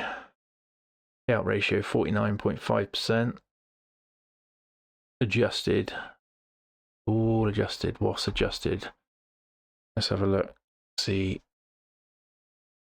Just. Adjustments. Average base rents calculated. Annual rents collected from tenants, including straight line adjustments. Does it say what any more of them are? No. Okay. Adjusted. Probably going to stay away from this just off of that alone. As defined in accordance with the definition, and adjusted funds from operations are important non-GAAP supplemental measures. Because the historical cost accounting convention used for real estate assets requires straight line depreciation. Such accounting presentation implies that the value of the real estate diminishes Okay, I get that. It doesn't. You're right. However, since real estate values have historically risen or fallen in market, presentations of operating results for a REIT that are historical, that use historical cost account for depreciation could be less informative. Thus, NAREIT created FFO as a supplemental measure of operating performance for REITs that excludes historical cost depreciation and amortization among other items from net income as defined by GAAP. FFO is defined as net income computed in accordance with GAAP, excluding gains or losses from real estate dispositions, plus real estate depreciation and amortization. AFFO is defined as FFO, excluding the impact of straight-line rent, above below market leases, non-cash compensation, certain non-recurrent items. We believe that the use of FFO combined with required GAAP presentations improve the understanding of our operating results among investors and makes comparisons of operating results among REITs more meaningful. We consider FFO and AFFO to be useful measures for reviewing comparative operating and financial performance because, by excluding the applicable items listed above, FFO and AFFO can help investors compare our operating performance between periods and or as compared to other companies. Okay, the widely used measures of operating performance of REITs. Interesting. See, we're learning. All the time we're learning. Moving this piece of paper around again, if you can hear the rustling. FFO and AFFO also do not consider the costs associated with capital expenditures related to our real estate assets, nor do they purport to be indicative of cash available to fund our future cash requirements. Further, our computation of FFO and AFFO may not be comparable to a report by other REITs that do not define FFO in accordance with the current NAREIT definition. Okay. All right. What have the properties in? I don't know. Ask Strawberry. I can't ask the old chat GPT at the moment. Let's get this up. See. So we're not sure how much of the balance sheet is actually safe under that HUD, and it's not broken down. Cash provided by operating activities. Investments in property, plant, and equipment. So why is there nothing in those? There. Is this something that was already owned and then very difficult to even figure out what capital expenditures are on average? Look, because data only goes back 3 years. Is that? Oh, look, yeah. All right. To be honest, I should have just stopped there, but like I said, semi-interested in understanding REITs just purely because it's something that I know Michael Burry invested in, at least early on. Should have stopped there really, because there's not enough data for me. That should have been my, I carried on anyway, and we've learned something anyway. Yeah, I like more data than that. I like to know. I said you've got 130 properties and you've got no idea what the actual capital expenditures are to get that, because you just don't have the data to work it out. You know, is it 18 million a year on average, 6 million a year on average? Purchase of investments, there you go, you've got even more. Now that though is probably another form of income as opposed to properties. It's definitely, I would imagine it's definitely that. Yeah. All right. Moving on from this one as well. What's the time? So we've done, well, 2.25 hours close to on this video. What I think I'm going to do is distressed as well, but then there's a huge high level of debt. Because this looks nice, doesn't it, ultimately? But the simple free cash flow is, well, in these ones here, there's no purchase of property, plant, and equipment. So, you know, skewed. There's no way I can make any sort of predictions into the future without knowing what capex is over a longer period of time. So done. Strawberry Fields done. far as this video goes, I'm probably about to leave it here. I've got a few things I need to get on with today. Other than this, unfortunately, I'd love to do this full time. Ultimately, that's my goal, to do this full time. But currently, life gets in the way, and unless this YouTube channel takes off and helps me do it full time, it's going to be odd bits of time here and there with regards to this. So that's when I'm off shift as well. That's the only problem. See, I'd love to do this full time. Would absolutely love to be an investor full time. Maybe one day, we will see. That's the whole point of this video series, isn't it? To see whether or not the average Joe can get on and do it, make a success of it. We've learnt a fair bit today, anyway, haven't we? Deep dive on one stock, semi deep dive on this before pulled the plug on it. I pulled the plug on both effectively. Like I said, anything that I say though, you should not take as investment advice. It should be very clear by now that I have a base level knowledge, and anything other than that, I'm relying heavily on learning literally right in front of your eyes, which is the purpose of this, to show people what it's taking me to try and become a successful investor. All right, well, thank you very much. I'm going to leave it there, and I will probably do another video tomorrow. We will see. Hopefully going to try and get up like 2 a week for now. Like I said, unless it takes off big style, which I have zero hopes for at all. Probably going to be limited at that for a while. Every time I'm trying to analyze some stuff, I will try and record it, just so this video diary that maybe one day becomes a blueprint for becoming a successful investor is complete, you know. Right, anyway, thank you very much. Like and subscribe, and I will see you on the next video. Cheers then.